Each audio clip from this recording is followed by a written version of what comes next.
got to stand up strong, face the truth about themselves, to understand what went wrong. I know we can find a way. I know we can find a way. I know we can find a way to stand up, stand up, stand up, and throughout the world today.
Uniting the races with truth instead of dividing them with lies. We're also rebuilding the family by rebuilding the man. I'm Jesse Lee Peterson. Good morning. Welcome to the show. Merry Christmas. Merry Christmas. 3 days away. In 3 days, if the Lord is willing and the creek don't rise, it will be Christmas. You can get involved by calling 888-7753, 773-888-77-JESSE, Jesse, Jesse. My biblical question for this week. The biblical question. Why are we supposed to care what people say or think? Why are we supposed to? The key word in there is supposed to. Why are we supposed to care what people say or think? We have every way that you can watch and support the show listed on JesseLeePeterson.com/show. JesseLeePeterson.com/show. And if you're out and about anywhere in the world, and we are heard around the world by everybody and their mama. And if you're black, everybody and their mama. If you're white, everybody and their mother. Amazing. And doing what you're doing, whatever you're doing, but you're too busy to sit and watch it, you can listen to the show on your iPhone or iPad by calling the listen line at 641-793-1500. 641-793-1500. And follow us on social media. JLP Talk on X and Jesse Lee Peterson on Instagram. Like, follow, ring the bell, and all that good stuff.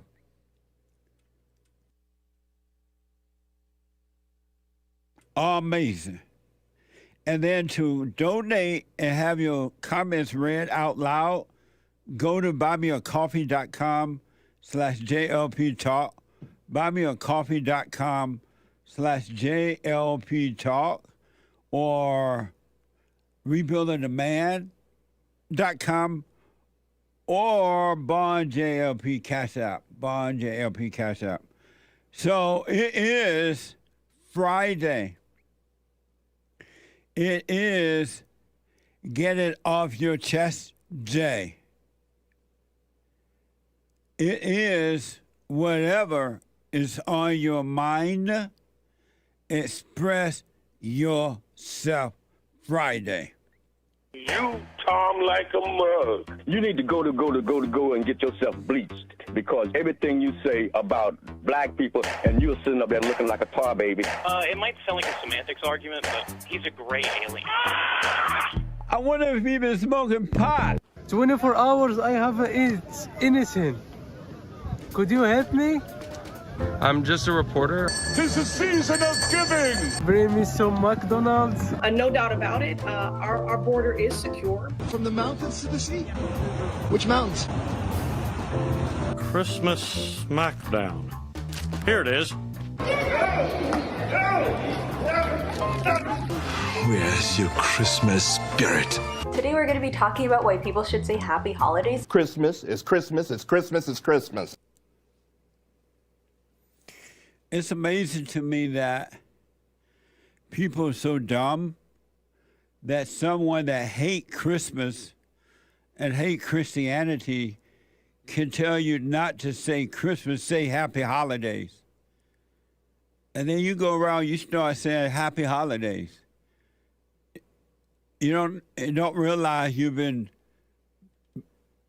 brainwashed to follow the crowd that hate Christ and hate Christmas and hate America, and you go around saying happy holidays when all your life you said Merry Christmas. Think about that. They change the wording, and you just go right along with the wording. And you don't say Merry Christmas, you say Happy Holiday. I had a caller yesterday, I think he was a black guy. I think he was black. That called and said, Jesse, what is Christmas all about? Or what does Christmas, something like that. And I said, Christ is the reason for the season. No, what is Christmas all about? Christ is the reason for the season. And that's what Christmas is about. Christians that believes in God, that believes in the country, that support the country, and the amazing tradition of the country. It ain't about anything else but that. And then some people say, oh, I don't celebrate Christmas and Thanksgiving. Not Thanksgiving, but Halloween or something like that. It's secular. when in their heart they have nothing but hatred. And you can't get any more secular than that. It's crazy. It just, I understand it though. I totally understand it. And it's mad. It's insane. Angry, anyone that has anger is insane. They are insane.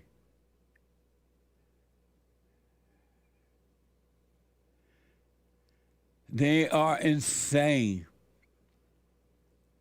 But I understand it because that's the world.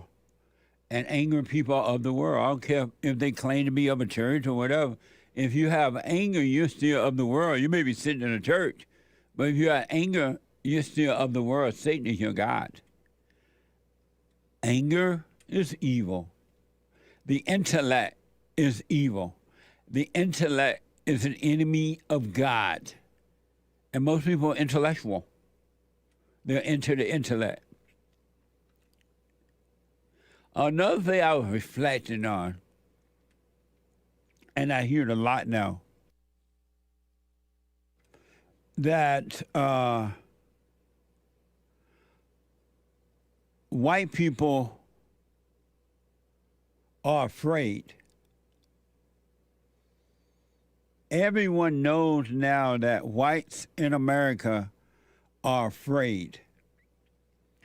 And the people of color, even those who are not black, have joined forces with the blacks to attack white people. And it's real insane because what's happening in America has already happened in South Africa and in Europe and other places around the world. The white people are afraid to speak up. They're afraid to say no. And as a result of being afraid to say no, they're losing their country. I heard some report, and I don't have it exactly right, so because I just happened to catch it on the news or something, that some football player or ex-football player said that white people should not do commentary on, I guess, football or basketball, but I think it was football, because mostly black people play those games. And I thought, you know what, you may be onto something. And I thought, what white people should do, those games where it's mostly played by the blacks, don't show up. Don't go to any of those games at all and see how long they last. Because if white people stop going to these games where they are played predominantly by blacks, they wouldn't last. And if the blacks are so mad at you that they can say things like that, just stop going. Okay, y'all can have that. We're going to go and build a white team and see which one lasts and which one does well and which one you're going to enjoy the most, and you'll see.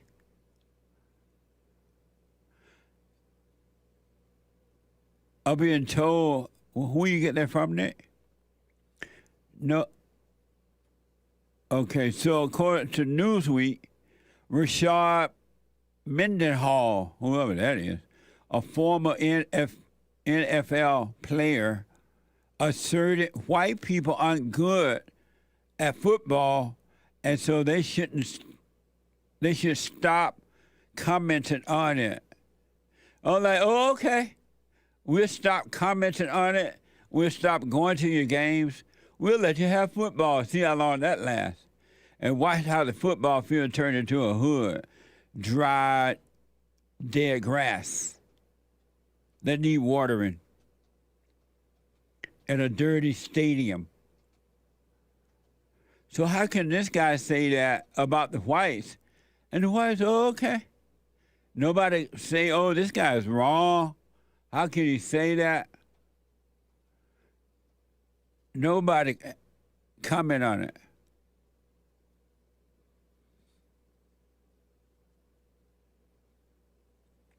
It's crazy in the white man land.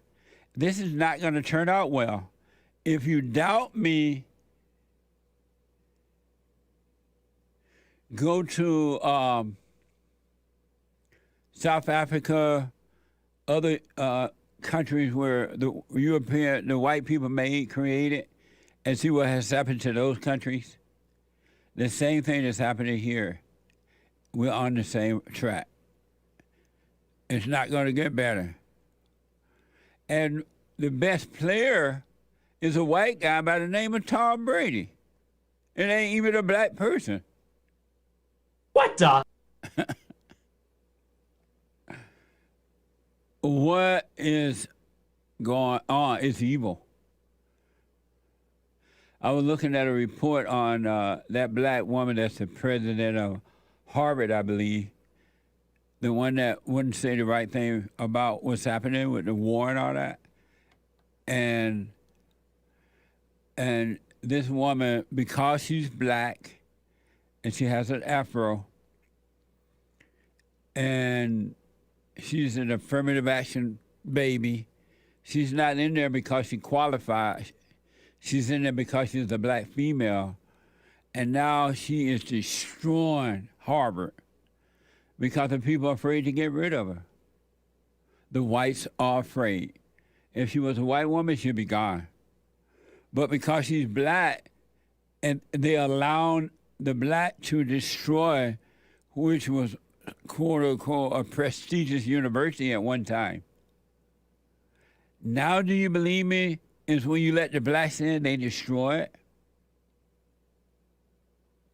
Do you believe me now?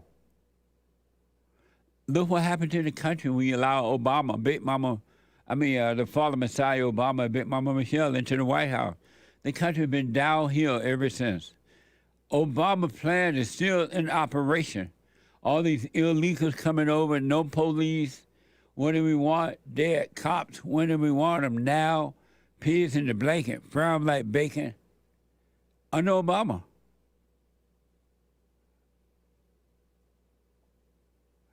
And the white people are quiet.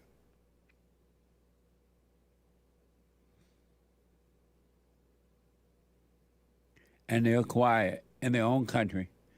I never seen so many white people with fear before. Merry Christmas. It's amazing, but that's evil. You can overcome fear. You don't have to live with fear. And every human being that has anger has fear. You can just say no.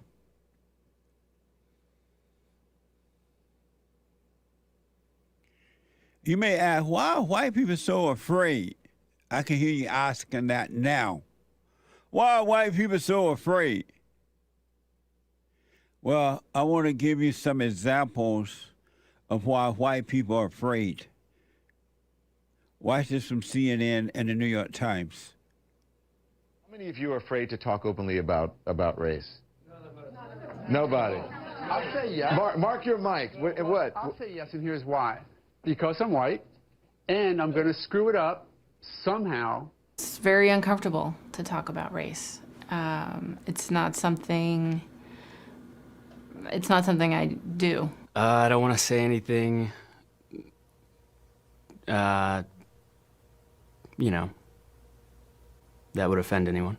It's a very touchy subject. It's still difficult, even if you feel like you're on the right side of it, to have a dialogue about it. Especially for white people, because we don't want to see if the racism that we may be holding on to. Now I understand that it's a system of advantages and disadvantages based on race. So as much as there's the disadvantage piece of it, there's the advantage piece of it, which is what I experience as a white person. I know that I'm white, and I guess I'm part of that collection. I really did not know that I had a racial identity. I knew I was white.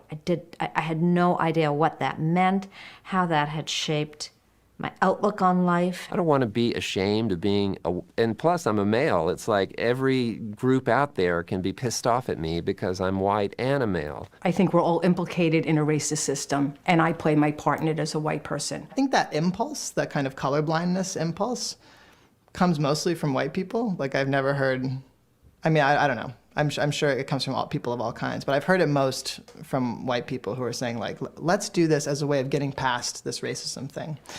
And I think in part it comes from a sense of shame and guilt about what racism has done and kind of how racism was built by white people.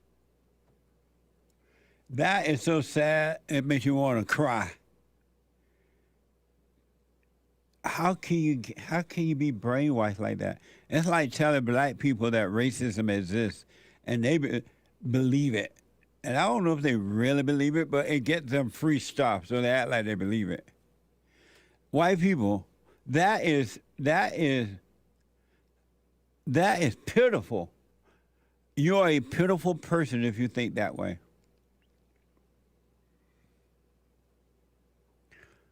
That is like, maybe those was robots. You know how they making robots now to look like people, and you can't tell that they're robots? Maybe those were not real people. Maybe those were robots. How can you say something that dumb or believe something that dumb and not true? And then you sit back because you believe that and let the people of color destroy your country.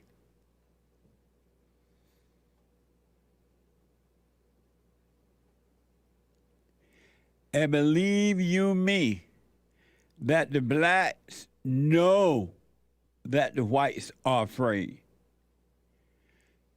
You're feeding your enemy your fear. You're telling them that you're afraid. Believe you me, that the blacks know that the whites are afraid. They know it. They know it. That's not good. How can this thing get better when you're speaking like that? White people, this is not the way you used to be. In the good old days when boys were boys and men were men, white people were not afraid of the blacks. And the blacks were not afraid of the whites. It was about treating others the way you would like to be treated. The color wasn't even thought about. Believe me, white people, black people know white people are afraid. If you doubt me, watch this from Fox Soul. Justin, you said that white men need to learn that they shouldn't fear black men. Right. Speaking from my perspective, I feel that a lot of the, we'll talk about police brutality. Mm-hmm. I feel a lot of white men are scared of black men because of their lack of exposure to black men or people of color. That's dumb. That white men are just scared or intimidated by black men for no other reason than that the color of their skin. That's a lie. It's really the ignorance and the lack of exposure to those people. Yeah, I find that interesting that the only thing that seems to scare white people are black men, literally. They swim with the sharks. They hunt. They go in the mountains and hike with the bears. How do you? They go to safaris and hang out with the tigers and the lions.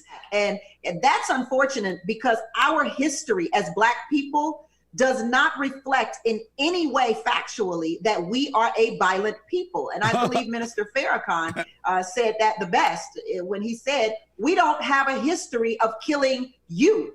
You have a history of killing us. So it's not white people who should fear blacks. It's black people who should fear whites. And trust me, we do. First of all, that's a lie. Black people do not fear white people. Secondly, black people are the most violent people on earth. Thirdly, where is the history of white people killing blacks?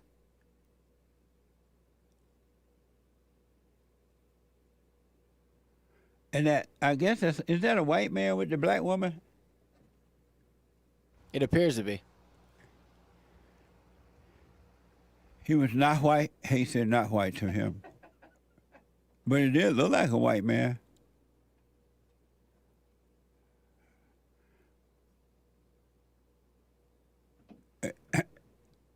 He was white enough to be hated, they say.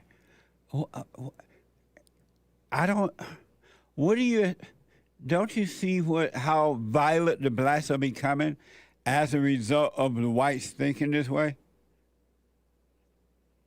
Who are breaking in businesses and stores? I know there are some others now, illegal aliens and others, forming these groups and going around breaking into white businesses.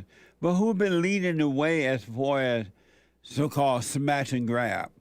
Who was leading the way in knocking out white people and laughing and calling it knockout game?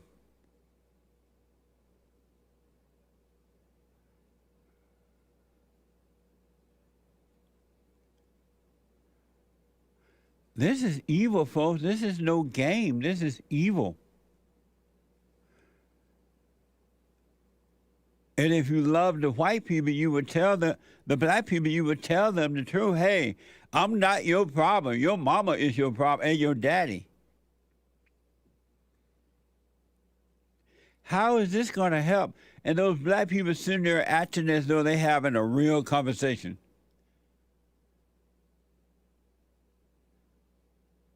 And Louis Farrakhan is the last person you want to listen to. He's the guy that said that he went into out spaceship and talked to a dead man, Elijah Muhammad, in a spaceship. Elijah was dead.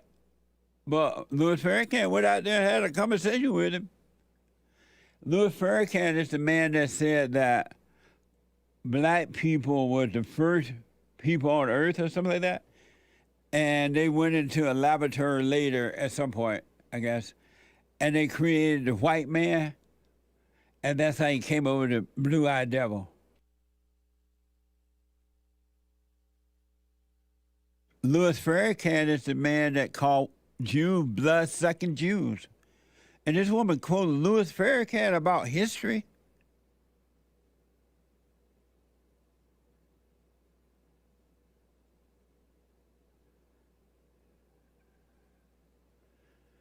And as soon as you blame, you hate. And black people are blaming now for, if not 70 years, close to 70 years.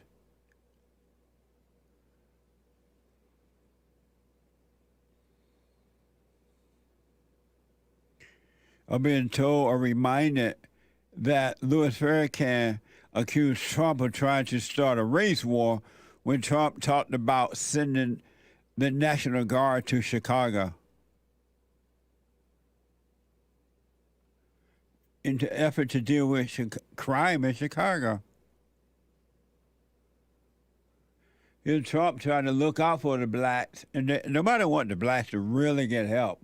Black people, so-called leadership, they don't want blacks to be helped. They want them doing what they're doing because it pays off for them.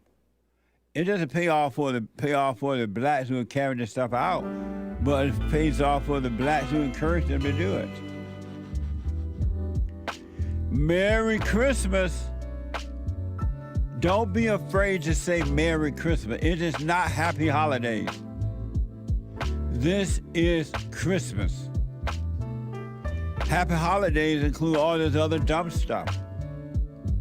In America, it's Christmas. 888-775-3773. Let me take a quick break. When I come back, your phone calls and super chats. Back in a moment.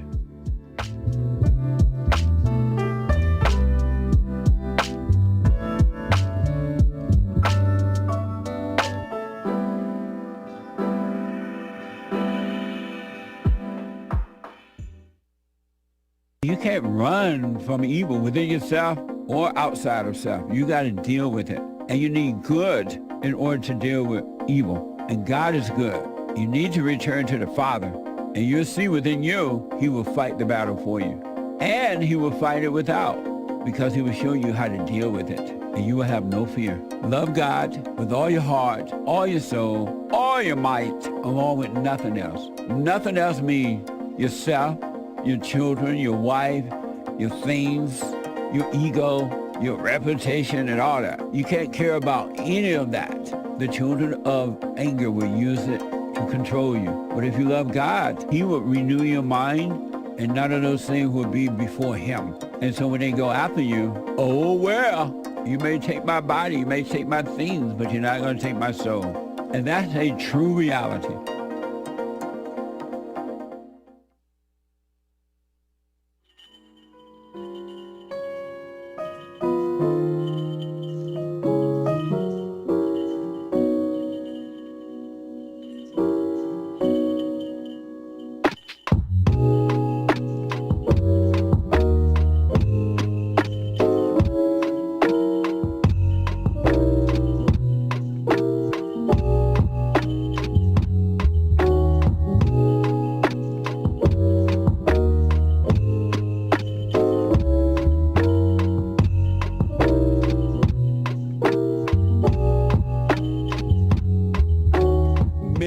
Christmas.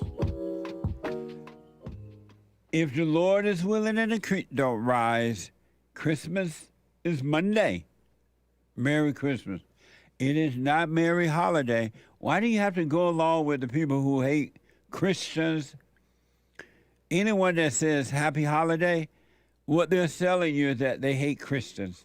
They hate Christ, they hate God, and they hate you, and they hate Christmas. And so they say Happy Holiday, and you're too weak to say Merry Christmas.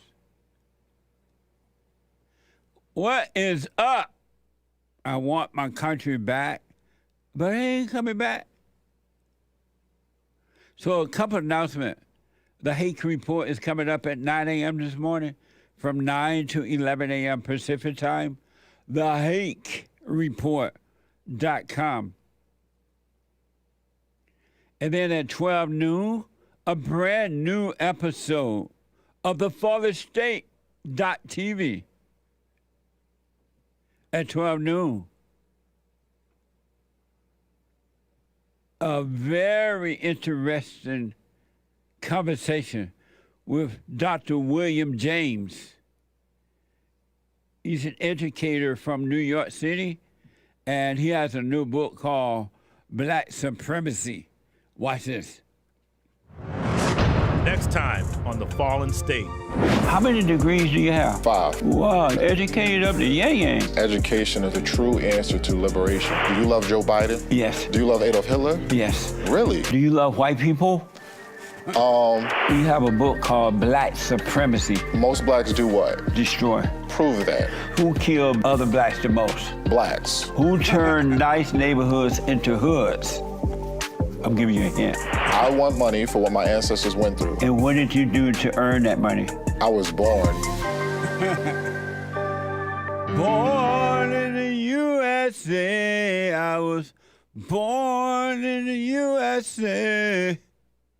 Amazing. That's at 12 noon today. And I believe at 4 p.m., the American Anchor Baby. Am I right? Okay. The American Anchor Baby, flying high on energy given to him by God at 4 p.m. today. And don't forget to podcast Joel Friday TV. He's black. He's here every Tuesday. Joel Friday TV. And last but not least, Sunday morning fellowship. For everybody, doors open at 10:30. Come on down. Meetings start at 11 a.m. So if you're not in LA, you can't make it in person, you can watch it on rebuildingtheman.com/church at 2 p.m. Pacific time, 11 a.m. Eastern time. 11 a.m. Pacific time, 2 p.m. Eastern time. We had our last night. We had our last meeting of the year on a Thursday night for ladies.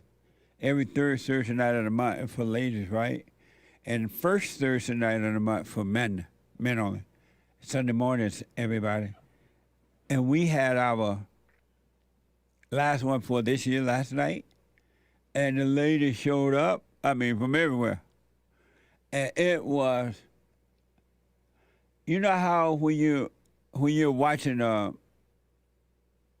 like episodes of a TV show or something, or drama show, and they show like 7 episodes, and then the last episode, the 7th episode, is like they go out with a real bang, so that you'll be interested enough to want to go back and watch a new series.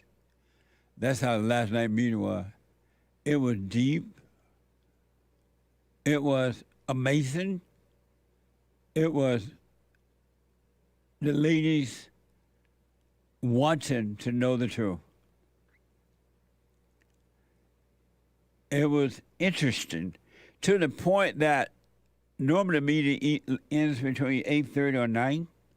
We went into 9:30 last night. Finally, I just ended it and walked away. I didn't get to bed until 11 p.m. last night. I had to get up at 3. I'm like, what the? 3 a.m. And the clock inside of me woke me up at 3. And I looked over at the clock. I'm like, this is a joke. I closed my eyes only for a moment. And the moment was like absolutely gone. Because once I finally got home, you just can't jump into bed and go to sleep. But it was all worth it. I have realized, with the help of God, not on my own, I shouldn't have to say that, but I'll say it. I have realized so much from doing these meetings and talks and overcoming and watching and understanding the human nature. It is mind-blowing. And I do understand. Thank God. But amazing, ladies. It's going to be interesting to see how next year turn out with the ladies. It was mind-blowing last night. It really, really, really was. Not making it up. 888-7753-773. Let me go to Joe out of Phoenix, Arizona. Joe, Merry Christmas. Welcome to the show. Merry Christmas, Jesse. Thank you. All right. So, Rashard Mendenhall is an idiot, and he was a mediocre player at best. But there has been a lot of pushback, very strong pushback on his insane comments. Who have been pushing back on it? White people? No, black people, like Robert Griffin III, who's another commentator, Jason Whitlock, who's another big-time commentator. And why do you think white people have not been pushed? It's time for white people to push back. Don't you agree? Sure. There have been some white folks doing it, too. Like who, for example? I don't have a name, but I've saw some articles, and it's been on the various sports shows. But you can't think of one name. You name all these black folks you said been pushing back, but you can't name one white person that have pushed back when they come in. I believe I heard Colin Cowherd push back this week also on those comments. Okay. But don't you think it's it's a leading question. Do you think it's amazing that whites are so afraid of blacks that they allow the blacks to destroy their own country? Well, I disagree with how you phrased that. I don't think blacks are destroying the country. Are they making it better? Some are, some are not. Sure, just like every other group of people. Like who, for example? Like who's making it better? Yeah. There are, tons of black people are out there working hard every day. Who's making it better? What black is making America better? What individual black person is making the country better? Yeah. Well, there's doctors, there's scientists, there's like lawyers, who? There's engineers. Well, just I didn't come ready for a list of names to give you, but there are plenty and of you know why? Because there are none. That's nonsense. Obama, Big Mama screwed it up. Wrong. The so-called president of Harvard screwed up Harvard now. And by the way, every Jesse, time you Obama put these deported more people than any other president. You can talk over me all you want to. That's the truth. That's the truth. That in the water and blah, blah, blah, blah, blah. Every time you put the blacks in control, they destroy it. They don't make it better.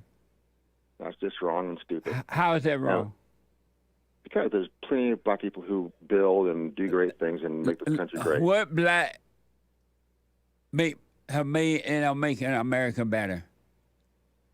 I had called before and given you scientists and... Give me one name of a black person that's making America better. Why? Victor Glover. You come back to your phone. Victor Glover. He was the latest commander on the ISS space station. Where is Victor Glover now? Where is he now? He's still alive. I don't know no Victor Glover. You don't know anybody. Exactly. Why is it hard know. to be honest that? Why is it hard to say you are not an honest that, person? You are a liar and just a horrible person. You're lying. Why is it hard to say that black You're lying people? Right now, Jesse. I'm gonna let you speak, but you can't speak over me. That's all you do. Go ahead. Why can't you say, it's hard to say that black people, when the whites allow blacks to get in control or charge of their country, put them in a leadership role of their country, they always screw it up. They never make it better. Why is it hard to admit that? Because it's not true. And Obama did a What's great job. What's not true about that? See, you think Obama did a great job. You know, he did. So what you're saying is blacks don't even know they're screwed up. They think bad is good. Objective facts, Justice. He lowered the deficit. So when Black Lives Matter was shouting, what do we want? Dead cops. When do we want them? Now. Pigs in the blanket, fry them like bacon. Did Obama invite them to the White House or not?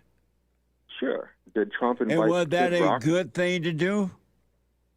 No, I think BLM is. Did that make America better by doing that?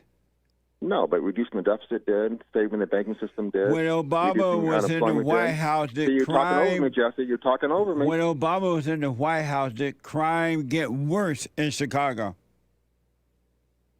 No, actually it didn't. In his neighborhood. It stayed the same. You're not being... See, you just caused me to realize that the blacks don't know that they're doing bad. They call bad good because everything you're saying...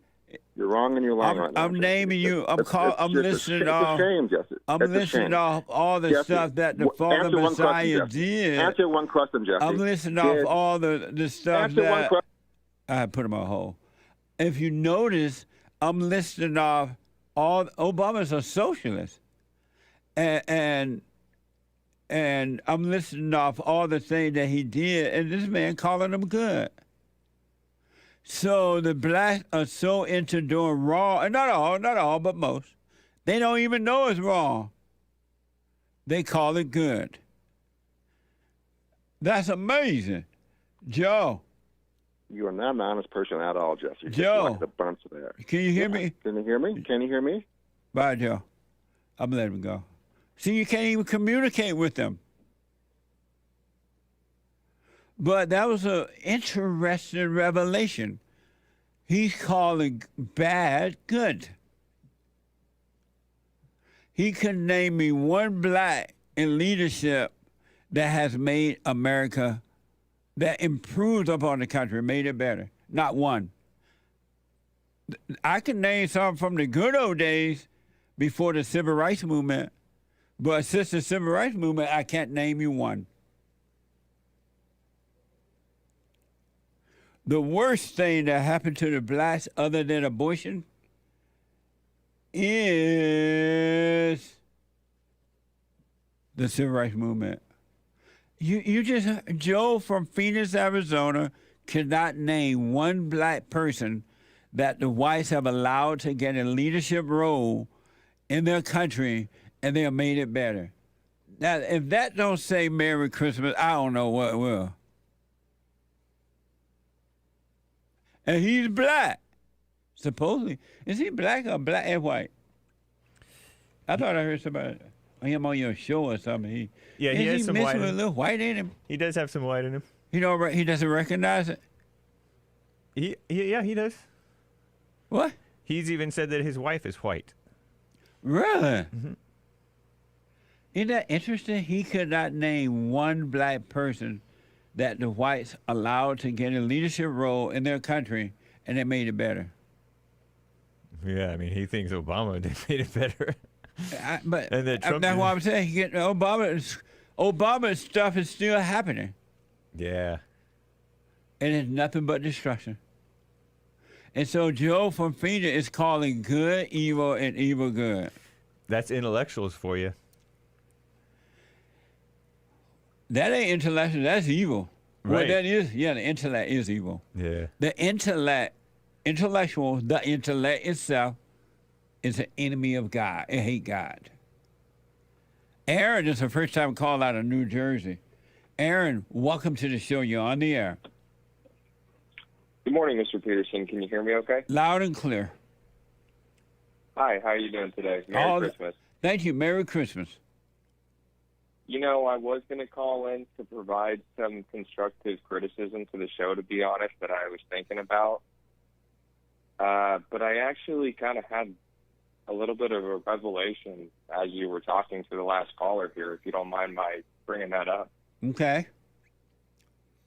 So I was thinking back, because I'm thinking over, because you're talking about black people in America and their effect on society. And for me, it kind of makes me think about the heart of society. Like, it's not necessarily a political thing, in my opinion. I think it's something to do with the heart and the soul of people. 100%. It has nothing to do with politics. Exactly. And the reason I say that is because I and my family am actually the original conservative. I'm a homegrown conservative. I chose to become a conservative because the party that, once I analyzed both of them on my own, it was an easy decision. Not even conservative. I would just say not liberal. But I moved my cousin over. Are you black or white? I'm white. Oh, okay, you white. Okay, you move your cousin. White. I'm white. I'm white and proud. That's right. Go ahead. But I moved my cousin over. Like, I would just talk to him on the phone, and we would just talk heart to heart. And he ended up moving over from the Liberal Party over to the right. But the thing I'm realizing is, even though he may in name have moved over to the right, he still holds all the same values and all the same lifestyle techniques and all the same personality traits that he still had as a liberal. And in my opinion, it's just like, I don't really buy it, like the whole party thing anymore. Like, I'm not really buying it. And I'm realizing that it's really the heart of people that we need to really be thinking about here. And it's about, like I served in the military for 6 years, and one of the main things that they enforce in the military is integrity first. If you were in the military, you know this, and it's about doing the right thing when nobody's looking. I don't know where I'm really going with this, and I don't want to take up too much more of your time, but it was just kind of a revelation of mine. Like, don't they have a black man in charge of the military now? They do. In fact, when I was in the Air Force, the Chief Master Sergeant was a black guy, and he made all these statements at the time about George Floyd and all this black segregation. I mean, he was race peddling really bad. He was one of the reasons why I left the military. They have a black man in charge now of the military. All those interrogation things you said that they told you ought to be, that's gone out the window now. And they have a black man in charge of the military, and it's a mess. It went from horrible to horrible to horrible. The black man is destroying the whole military. Can you imagine that? Mr. Peterson, to be completely honest with you, it kind of breaks my heart. I actually, I was forced to get the COVID vaccine as well in the military. You were forced to get it? Yes, I was. And at the time when I was getting out, I was just about to get out of the military at the time. And I asked my commander, I said, sir, I emailed him personally, and I said, sir, if you don't mind, I prefer not to. I'm about to get out. I have my personal reasons. May I opt out of getting the vaccine? He said, Airman Logan, if you're not there tomorrow, you're going to be getting paperwork. We're going to be figuring out how to get you kicked out of the military dishonorable. And now they're begging people to join the military, and nobody joining. Let me ask real fast, and then I got to run here. So you're white. Are you afraid to speak up to the blacks?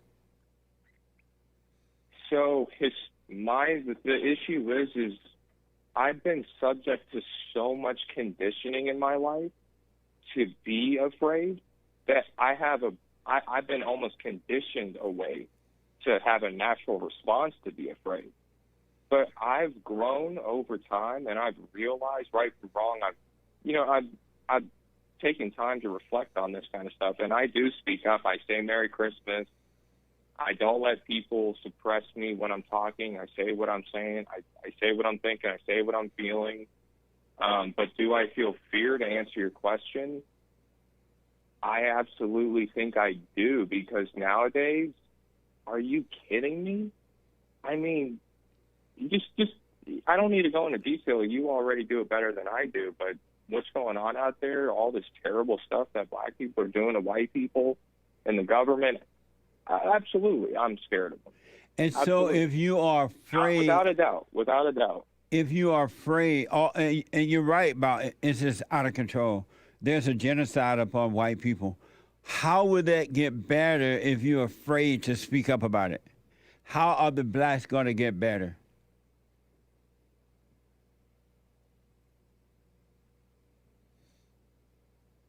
Well, I would answer that by saying I might be afraid and I might be scared, but I'm only an individual. I could only affect situations that I'm in person. That's all you're supposed to do. Present. Yeah. That's all I can do. Yeah. That's all. If I'm in present and there's a situation going on that calls for me to speak up, I will speak up.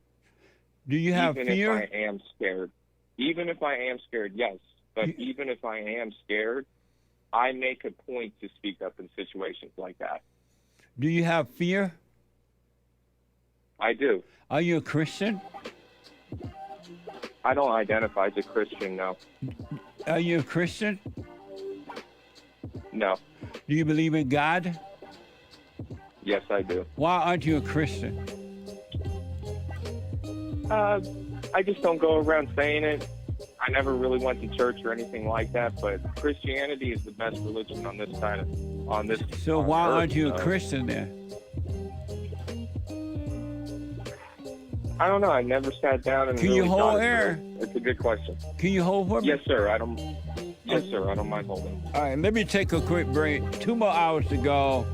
It's Open Line Friday. Merry Christmas. Hake is coming in with the hate news, not the fake news, but the hate news. And I'll be back in a moment.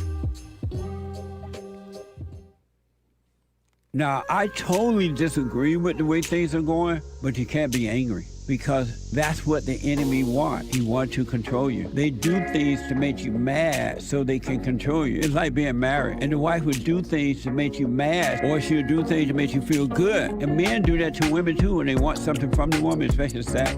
They'll make her feel good or they'll make her angry. And the woman's gonna have to say, you don't want to be angry. You want to speak up. You want to disagree with what's going on. It's wrong, but do not be angry. Then you won't have fear. You won't have doubt. You won't have worries. You'll be able to see, but you got to stay away from anger. That's why you must forgive your mothers and your fathers so that you can overcome the spirit of anger. It's a spirit and it's wicked. Nothing good in anger because it has no love, folks. You need love to defeat evil. And love is not a weakness. It's a strength. It's from God. It's His nature.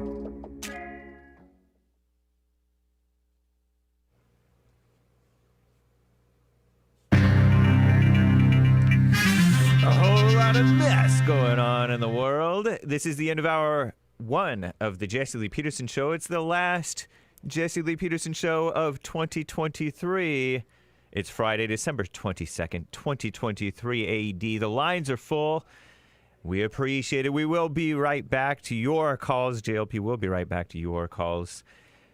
But first, Hake news on fake news. The far-left female run outlet The Skim reports on mess that these ladies worry their pretty little heads about as Americans continue to remain polarized. Here are some of the biggest stories expected to come up at the table. Is the Israel-Hamas war.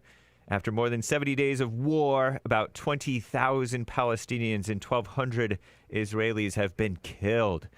Earlier this week, Hamas's top leader was in Egypt to discuss a possible ceasefire and the release of hostages in Gaza, but now Hamas is saying they will not release hostages until Israel pauses their offensive, with UN warnings of starvation in Gaza and tensions in Israel over the killed hostages. The issue is likely to come up at many family tables at a time when generational divides on the topic are wide. The young people think they know so much, and the old people are set in their ways. Culture wars, like those taking place at college campuses. That includes issues ranging from anti-Semitism and free speech to diversity and inclusion initiatives. It all comes as Harvard University's black female president is under a microscope, most recently over allegations of plagiarism. Allegations means there's no evidence. Isn't there evidence? Anyway, some say the pressure on Dr. Claudine Gay, mildly attractive. Yeah, I think she's kind of cute. Short-haired black woman. As a move for accountability and academic integrity at one of the world's most prestigious universities, Harvard. Others see it as a political attack. It's both. College campuses aren't the only flashpoints in the so-called culture wars. The GOP primary debates have focused significant airtime on gender and abortion. That's short for abortion. Speaking of the debates 2024, Americans can't agree on much, say the ladies, but they can agree that democracy seems to be at risk. Good. We don't like democracy. Mob rule by the idiots. The question is from who? The GOP's leading man, our greatest president, Donald J. Trump, faces 4 criminal cases. He might not be on the ballot in Colorado. And his legal problems, so-called problems, could reach the Supreme Court of the United States. As for incumbent President Biden, the 81-year-old's critics say it might be time to retire. Past time. Biden also faces an impeachment inquiry, and his son, Hunter Biden, where's Hunter? Faces 3 federal gun charges. I disavow gun charges, federal gun charges. Makes me want to spit. With the 2024 election about to kick off, Congress barely able to hold down a Speaker of the House. This may not be the year that no one brings up politics, maybe in 2025. So the ladies have tips to get through it because they need to cope. There was a mass murder in Prague. That's in Czechia, also known as the Czech Republic. Both Commie Nonsense Network, CNN, and the far-left female-run outlet, The Skim, report on this. Yesterday, Thursday, the Czech Republic is between Germany, Poland, Austria. It neighbors those countries, Slovakia, whatever that is. Yesterday, a man fired shots at a university because he's not a man. Man wouldn't do this. Killing at least 14 people there and injuring dozens, 25 more, 10 in serious condition. It's the Czech Republic's worst, deadliest mass shooting, so-called, in history, decades anyway. Police say the 24-year-old shooter, unnamed yet, I guess, student at the university, first killed his father before turning to the school. Authorities believe the gun male died by suicide. That's a liberal talk for committed suicide. And that his actions were not connected to terrorism, although they're yet to uncover his motive, at least according to this report. Police investigating whether violent messages posted to Telegram were connected to the gun male. Czech authorities are investigating whether the gun male is connected to a double homicide in a suburb of Prague last week. It was a popular area, tourist area. I'm James Hake. Now back to JLP.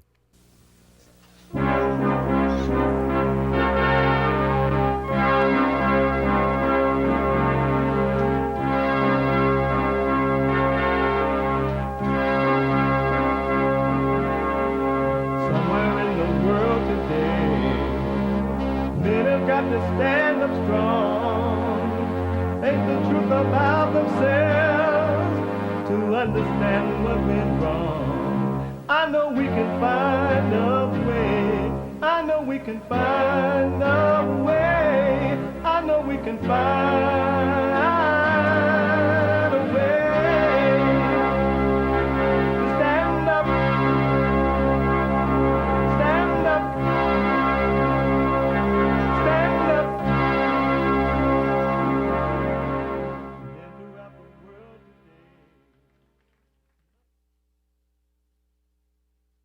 Uniting the races with truth instead of dividing them with lies. We're also rebuilding the family by rebuilding the man. I'm Jesse Lee Peterson. Good morning and Merry Christmas. Merry Christmas.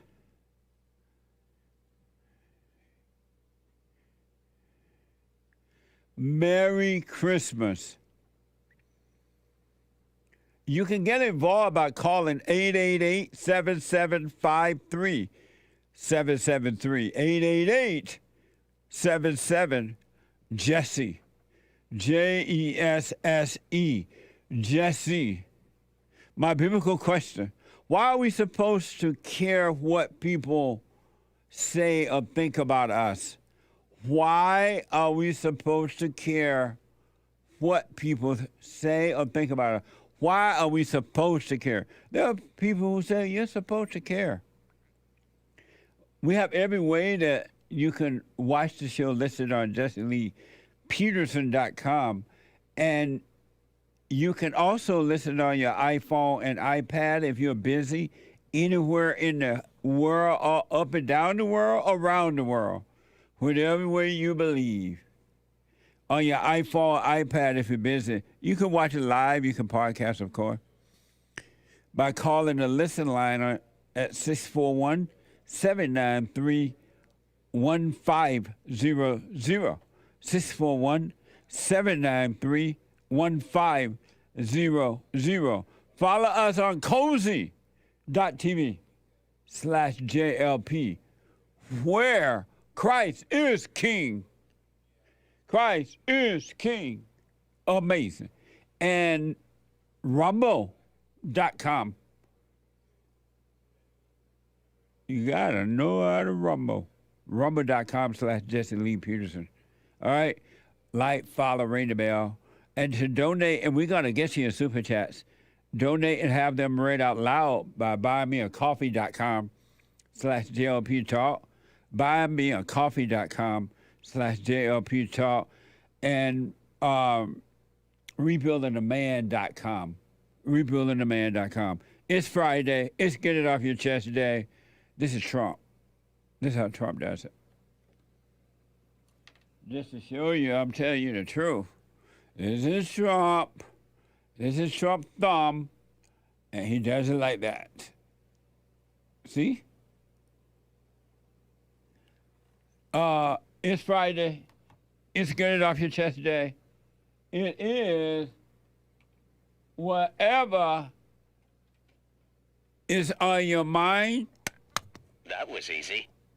Express yourself Friday. You, Tom, like a mug. You need to go and get yourself bleached, because everything you say about black people, and you're sitting up there looking like a tar baby. It might sound like a semantics argument, but he's a gray alien. I wonder if he's been smoking pot. 24 hours I have it's innocent. Could you help me? I'm just a reporter. 'Tis the season of giving. Bring me some McDonald's. No doubt about it. Our border is secure. From the mountains to the sea? Which mountains? Christmas Smackdown. Here it is. Where's your Christmas spirit? Today we're going to be talking about why people should say happy holidays. Christmas is Christmas is Christmas is Christmas. That's right. Not all, but most. Charlie Brown. I have on my Charlie Brown Christmas shirt. Charlie Brown. He is a clown. Why is everybody always picking on me? Charlie Brown. Merry Christmas, y'all. Let me go quickly back to the cause I put Aaron on hold because he's white and we're talking about white fear and how the blacks destroys things. And not all, but most. So Aaron, you say you do have fear, and then I asked if you were a Christian, and you said that you don't identify with that, you don't call yourself that. And I ask why not? To answer your question, why not? I would say because I never really spent the time to really sit down and say, okay, I'm a Christian. Let me go ahead and sit down and write it in my little notebook so I make sure every night I go to sleep. You know, I never really had that idea. It to me, it was more waking up was all I needed. That was all I needed and more, and then also more on top of that. That was all I needed. You can say that you're a Christian. I'm not telling you to do it, but I'm just telling you, without identifying, you don't need to take on the identity. You want to overcome identities, right? But I'm a Christian, but I don't see that as my identity. I'm an American, but that's not my identity. Christianity is the greater religion on this side of heaven, and everybody hates Christianity because of that.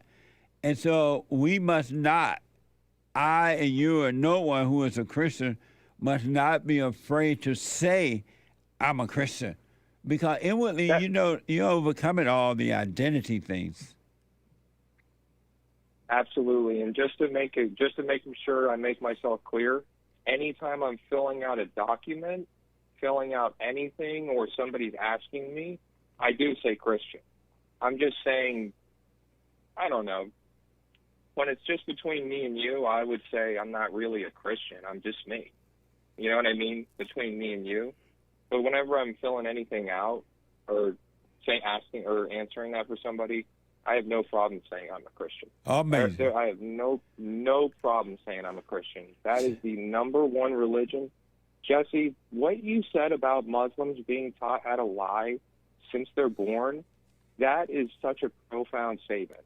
I just want to make sure your followers hear that, because they really are taught how to lie from the tongue, from birth.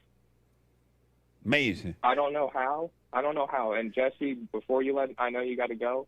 I just want to thank you. Ever since I started following the path, this is going to sound inadvertent to people, but I've actually lost. I started thinking about it. How many people in my life have I lost ever since I started opening up my eyes and stuff? Yeah. And I started counting them one at a time. And I started thinking in my head, I said, that's too slow. I need to start counting by the families. I need to start counting by the groups here, because one at a time is too slow. Yeah, I know what you mean, man. I started counting by the groups, one group, two group, the military, everything. I mean, get ready, everybody. If you really are serious about it, I lost my girlfriend. I did a video appointment with you after that breakup, and we talked about it. I lost they all got rid of me so quick. They acted like I was a stranger. Well, they acted like I was a stranger. They were never your friends or family. That's why. Nope. So you're now seeing reality of that. One last quick question.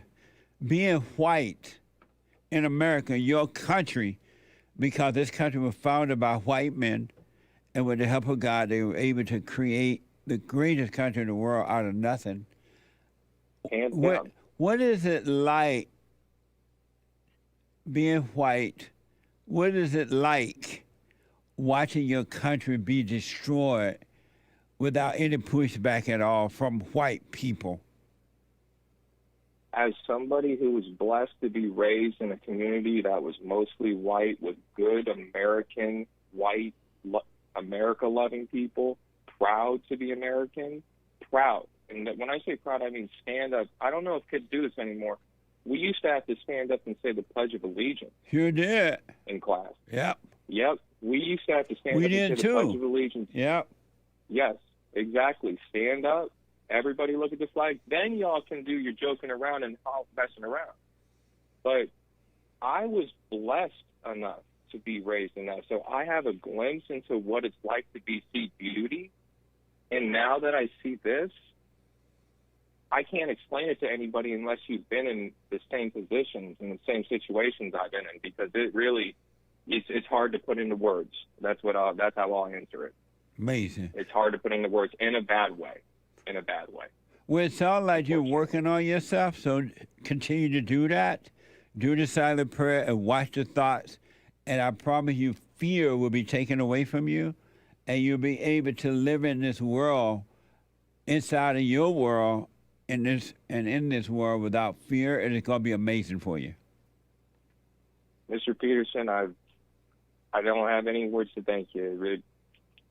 I've had so many gurus and people.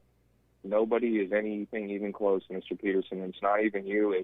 It's what you're helping us take off of our mask, take this mask off of our face. Yes. So thank you. Thank you for that. You're welcome, Aaron, and Merry Merry Christmas. Merry Christmas to you and your crew and all of your followers. Safe travels, safe everything. God bless you all. Merry Christmas. You too, bud. You too. Oh, amazing. Thank you. You don't have to have fear, folks. Fear is not of God. God did not give you a spirit of fear. That came from your God, the devil.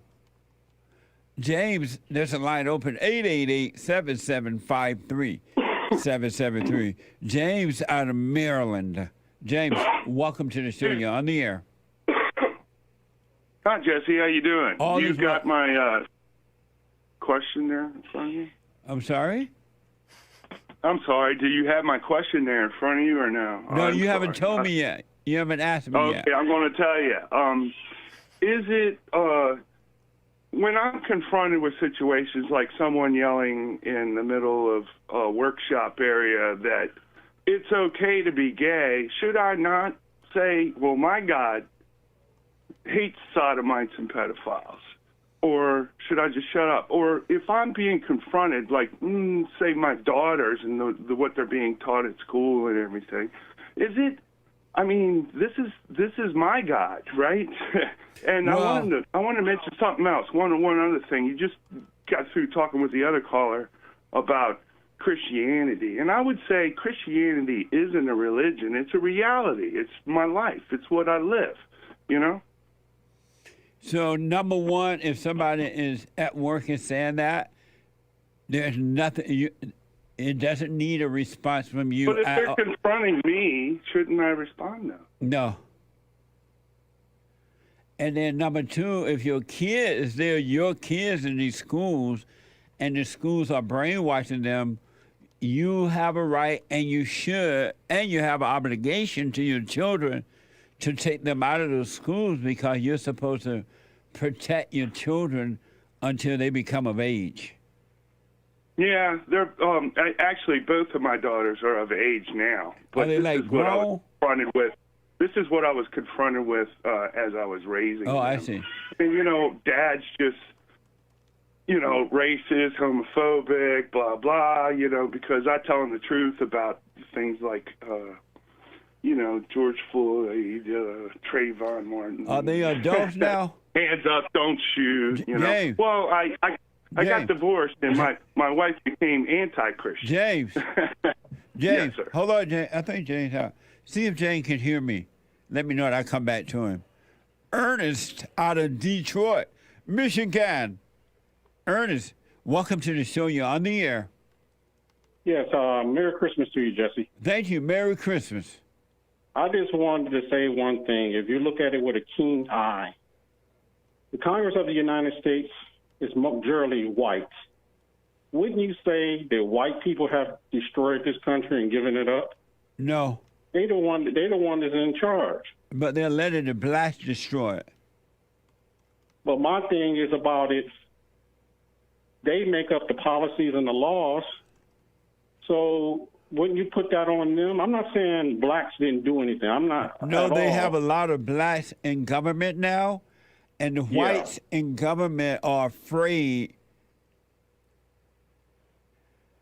The whites in government are afraid to say no to the blacks in the same way that the whites in corporate America, the whites in the universities, the whites in the cotton field, they are afraid to say no to the blacks, and especially to the black women in government. And so they allow the blacks to destroy America. But would you say a president like President Joe Biden, he has an open border, crisis at the border, and he hasn't addressed anything. Wait a minute, he's white and he's destroying it. No, he's not. I don't trust Joe Biden at all. That's just my opinion. I don't trust him at all. Joe Biden is not destroying America. Joe Biden appears, and I don't know for sure, I haven't seen it in a medical record, not to even know that he's the president. Somebody else is running the government, running our country with illegal aliens through Joe Biden. But you got to be honest about this. It's majority white people in Congress, and the U.S. representatives are mostly white people. But they're afraid of the blacks. That's their problem. No, not that. You're right. That is their problem. But the point is, due to their fear of the blacks, they're allowing the blacks to destroy America. Look how many illegal aliens are coming to this country. That started with Obama. It started with Obama. I never said Obama did anything for black people, neither, or the Americans. It just seems like our own government is selling us out. And this is just one other thing. I just think it's that this country accelerated with Obama as well. You do know that, right? Yes, and I just think that this country is done. When you say you say that Obama didn't do anything for the blacks, what is it that the blacks wanted Obama to do for them? They wanted special privileges from Obama, but Obama didn't do anything. They would always say, this is the excuse they used to make, where he's a representative of all Americans, not just black people. I don't think Obama did anything for them. And should he have done something for them? No, they should do for themselves. Yeah. And my thing is about it is too, this country is done. They're trying to support wars that they can't afford. Yeah. You're sending money to the Ukraine, and you got this fool Zelensky come to the White House. If he could have came in my face, I would have told him to get the hell out of here. That's just me. Because I just think, like Jesse, you never served in the military. I served in the military. Y'all say y'all love this country, but y'all ain't willing to sacrifice for it. That's not true. There's a lot of cowards in America. That's just my opinion. Ernest. Yeah. Ernest. Mm-hmm. When I was growing up, and all blacks that I knew mm-hmm. in on my plantation there. When we were looking forward to the military when we turned 18, because we have seen our family members go. We wanted to go, and so when I turned 18, I went and registered for the military. But because I had cleft lip, I wasn't. They weren't taking anybody or anything in the military at the time. I wasn't able to go, but I wanted to go to the military when I turned 18. And we were taught that way. We wanted to be, but the military it was choicy. In what it would take. What I'm saying also, too, how could you support wars? You're sending money to Israel. Israel has a right to defend themselves. I do agree with that. But we can't afford it. And this government seems like, our government seems like they're anti-American. They're anti-people here, where they do everything for everybody else. How could you do that and sustain yourself? Yeah. And I try to tell people don't want to believe me. There's going to be another 9/11, and it's going to be worse than the first one. And they think that they can't be hit. That's what America is delusional about. They think that China won't attack. They think Russia won't attack. These people will blow your head off. How you feeling about all it. this, Ernest? All these, and you're right in what you're saying. How do you feel about all these things that are happening? This is the fall of America. How do you feel about it? I feel very uncomfortable. And why? Because you never know who's going to attack you. Yeah. White people in this country, I seen something. I'm gonna tell you one thing. I seen something that happened on my job, and you may not agree with me on this. And I seen something. You know how some people say white privilege and all that. I seen it happen on my job. But at the same time, I just look at some things that whites do, and I said, a lot of this stuff is their fault. Their fault. They doing it to themselves. Themselves. They doing it to themselves. You want to go into the Middle East. You want to do that. You already know. Well, you who's know the problem. Let me tell you this, Ernest, and I got to run. War is 99% of the time about money and perceived power. There is no real, and yes, we're supposed to protect ourselves from our enemy if you have to, but there's no real reason to have a war. It's always about money and power, and they'll sacrifice innocent people's lives to get the money and power that they want, and they lie to us about why they're having these wars, and we find out years later, as we already knew, that it wasn't even necessary. It's about money and power. Yeah, I'd like to say one other thing. The caller from 2 callers over, I'd like to say, just tell them thank you for his service from veteran to veteran. Right. And God bless you, and Happy New Year and Merry Christmas to you guys. You too, Ernest. Merry Christmas and Happy New Year, man. Thank you for your call. Amazing call. Yes, sir. All right, buddy. Amazing. Bye-bye. Bye now. Before I get to there's a line open, 888-7753-773. Daniel is a first-time caller out of Texas. Daniel, welcome to the show. You're on the air. Yes, sir. First off, I'd just like to say I love and respect everything that you do. I'm a white Christian male. You white? I'm white. Yeah, and proud of it. White and proud.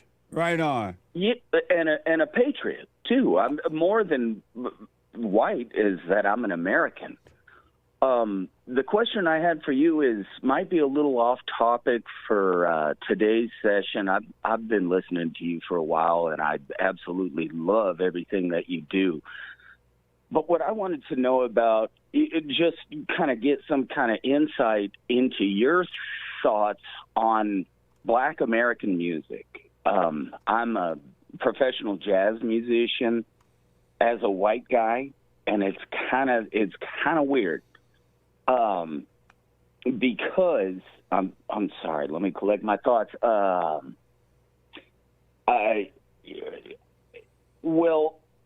way the music has developed, now, like, most Black American music is just objectifying females.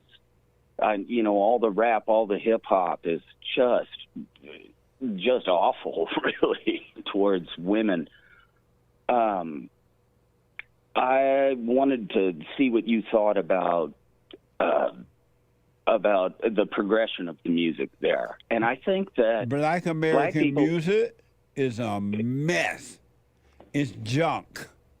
There's no rhyme or reason for it. In the good old days, when I was growing up, Black American music was amazing. Oh, all the great jazz musicians. Yeah. That's what I'm saying, is how it devolved. Yeah. It's into a mess this just now. Garbage. Joel disagree, but Joel Black. But you're right, Daniel. Black Americans' music, exceptions to the rule, but for the most part, is a mess. It's just a bunch of junk. It has no nothing. It's just junk. And they are worshiping the woman. I mean, she has completely become their god, and the music is a mess. Well, and I remember jazz music when I was growing up, too. It was amazing. Yeah, and that's what would uplift the Black people. in this country. That's what lifts everybody. Yeah. Absolutely. It's gone now, man. Yeah. So, I mean, how do we rectify this situation where it's... By being honest and sending them back to Africa. Oh,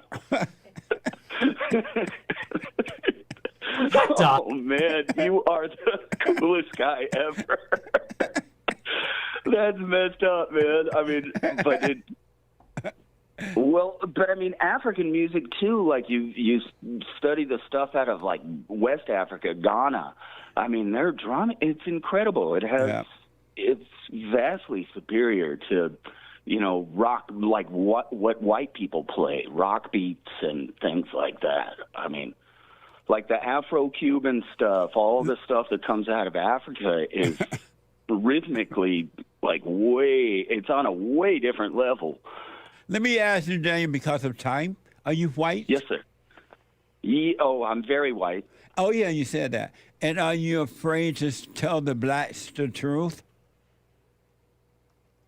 I'm not afraid of anybody to tell them the truth about music. How about, no, are you afraid to tell the blacks the truth? The truth? Which truth? That white folks are not their problem, they're their own problem, and that they need to become individuals again and stop blaming the whites. No, I'm not afraid to say that, and because of people like you that just spell it out like that. So you're not afraid to be honest with them? No, sir. So what do you think about when you sit back and you watch what's happening in your country today, and you see white people just afraid, and they allow, not all, but they allow most of the blacks to just destroy their country. They attack the whites, they break in their homes, they carjack them, they beat them up, they take over their government, their schools. Sitting back watching that, what are you thinking and saying about it to yourself? To myself, I don't like it. I will vote against it. There's not much as an individual myself I could do other than, just trying to be a good person and. Are you surprised at how afraid majority of whites are of the blacks? It is pretty strange to me how afraid some people are, and I think that has something to do with the music too, where somehow we just accept this degeneracy. Amazing. Well, I hope the whites hurry up and wake up because there's nowhere to go after this. I know that Elon Musk is trying to make it to the moon somewhere, and but it ain't going to end up very pretty if this continues. I think you're absolutely right about that. And, man, the wisdom, I'm not trying to just kiss your butt or whatever. The wisdom that comes off of you, man, I've learned so much from you, Jesse Lee Peterson, man. I really have the utmost respect. Well, I appreciate that, man, but stay with it. And you're right about the music. Black music is crap. It wasn't always that way, but reality is, including the jazz. I used to listen to jazz. I can't tell you when the last time I listened to it. I don't even know when the last time I even heard jazz music playing anywhere. And it used to be so nice. Well, that's what's so strange about it. It's all like white kids with fucking excuse my language, with degrees, but who have kind of taken over that aspect of black culture. Amazing. Daniel, Merry Christmas and thanks for your call, man. Merry Christmas to you, sir. Thank you so much for talking to me. All right. I really appreciate it. Absolutely. I got to take a quick break. Back in a moment. One line open, 888-77-53773. Back in a moment.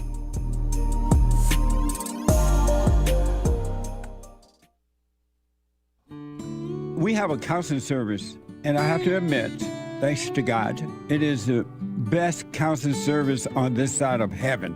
I counsel with men and women families, individuals around the world. Most people are unhappy, they're miserable, they have rough lives, they're depressed, suicidal, young and old, of all races. I understand, I know why, and I do understand it. Because exactly what's happening in me is happening with everybody outside of me, inside of them. And I've noticed that with those who really, really, really want to understand, they overcome it just like that, out of one counseling session. If you need counseling, you can go to rebuildingtheman.com or call 800-411-2663. 800-411-BOND. Best counseling service on this side of heaven.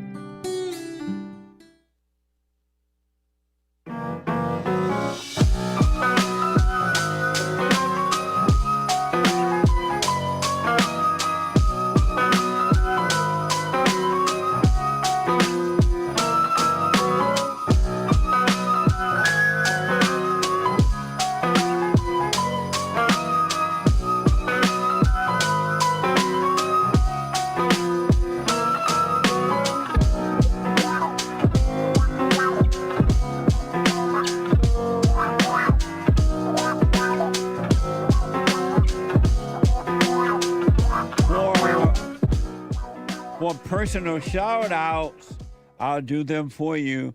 Merry Christmas, Merry Christmas shout outs, Happy New Year shout outs, Happy Birthday shout outs, congratulations shout outs, encouragement shout outs.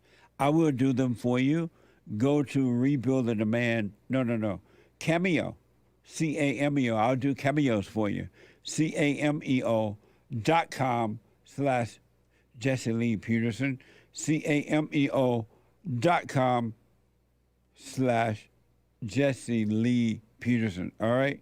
And don't forget the end of the year donations to Bond, a tax write-off for you as well.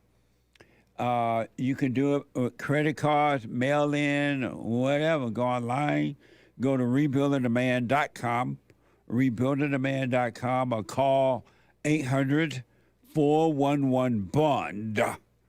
800-411-2663, or you can mail it. P.O. Box 35090, LA, California, 90035. P.O. Box 35090, LA, California, 90035. And y'all been helped, so I shouldn't have to say, continue to help us, to help us, to help others, all right? And I thank you in advance. Super chat. Super chats. Commander Kim donated on Odyssey yesterday. You Odyssey, ODY. Referring to something. SEE. That's right, .com/JC Lee Peterson. Amazing. Maybe that Bible verse says there's nothing new under the sun, something Joel Friday brought up about history repeating itself, because there has been multiple civilizations before us, each building up like the Tower of Babel, then being destroyed and resetting to a stone age. Amazing. Do you believe that history repeats itself? Yes, in a sense. What do you mean? In what sense? In the sense that human nature doesn't learn. Oh, okay. Nice. Amazing. Thank you.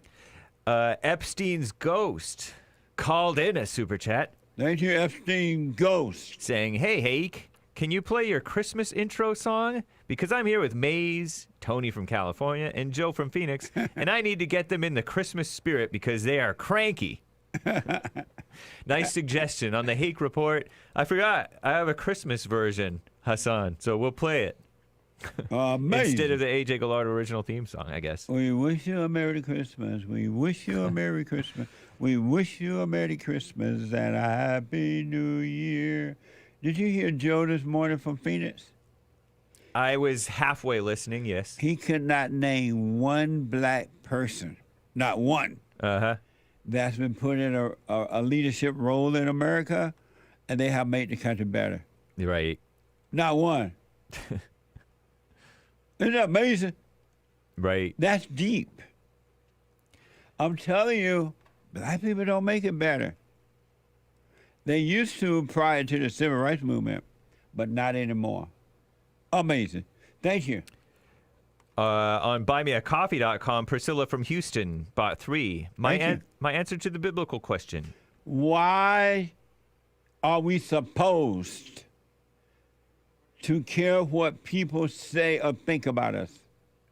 We should care about... She said we should? Yeah, we should care what people think of us because we are an example of God, just as Jesus was an example.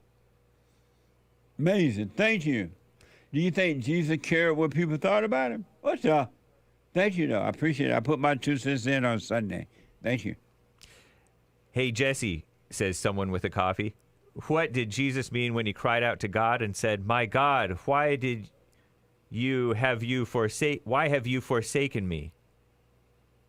Was this a moment of doubt for Jesus? He was like, Daddy, where are you? Come back. I want to come back home. Amazing. He wanted to go back with the Father.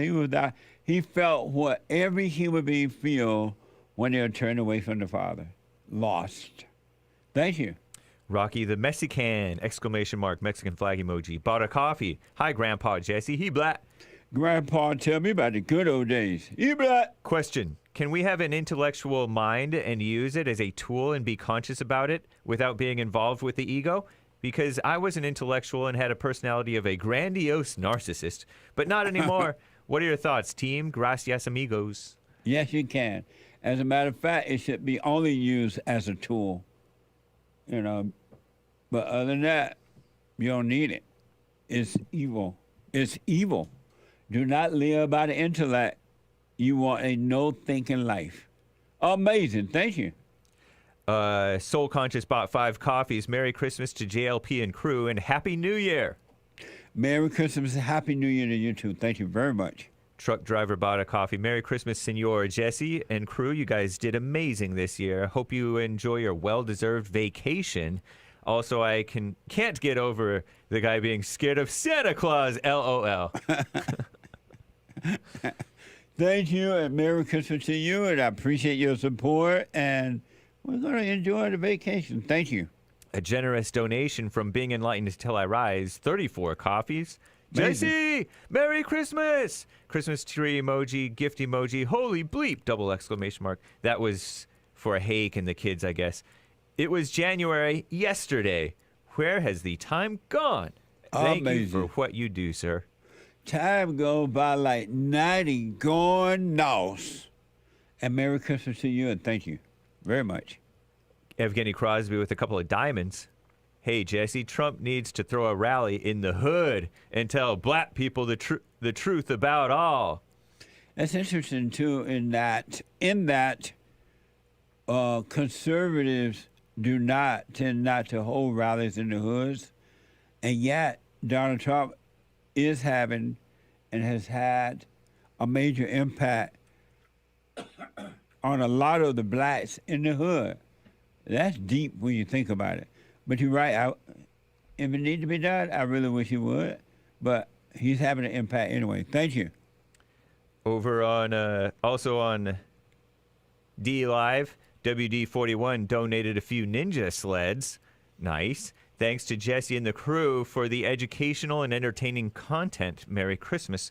Merry Christmas to all the D Live chatters, he says, with yet another ninja sled. And thanks to God for literally making all of this possible with a third ninja sled.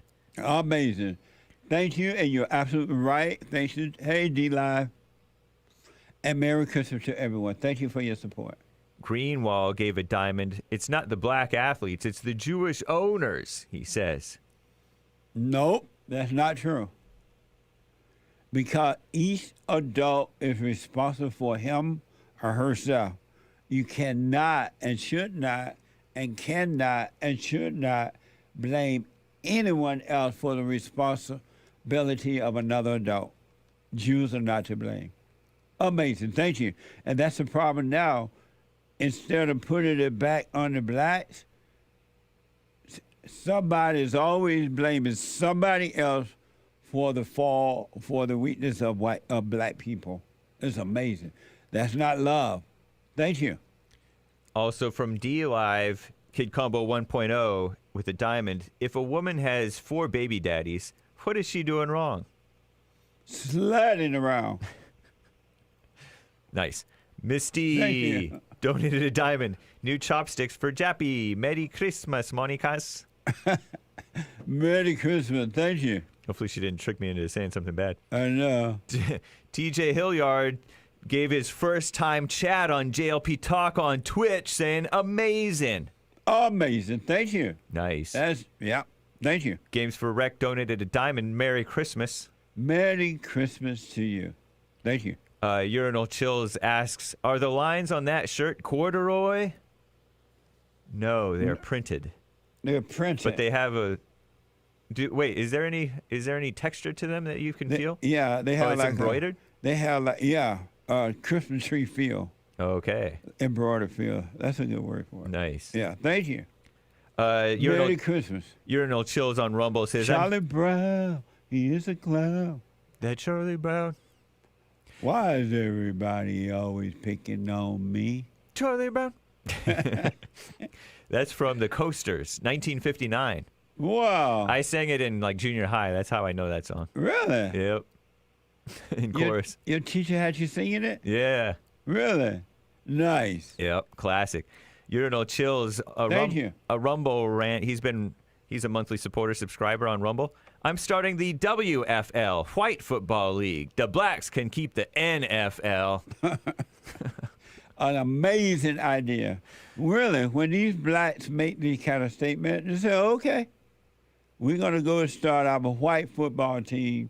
Let y'all just have your black football team. They would go out of business in 6 months. It would be over. It really would. And yet they have the audacity, the hatred of the heart to make these kind of statements. It's mind-blowing. Thank you. Also, a monthly subscriber, Prep Ham Paul on Rumble. Did that caller, meaning Joe from Phoenix, just say Obama saved the banking industry?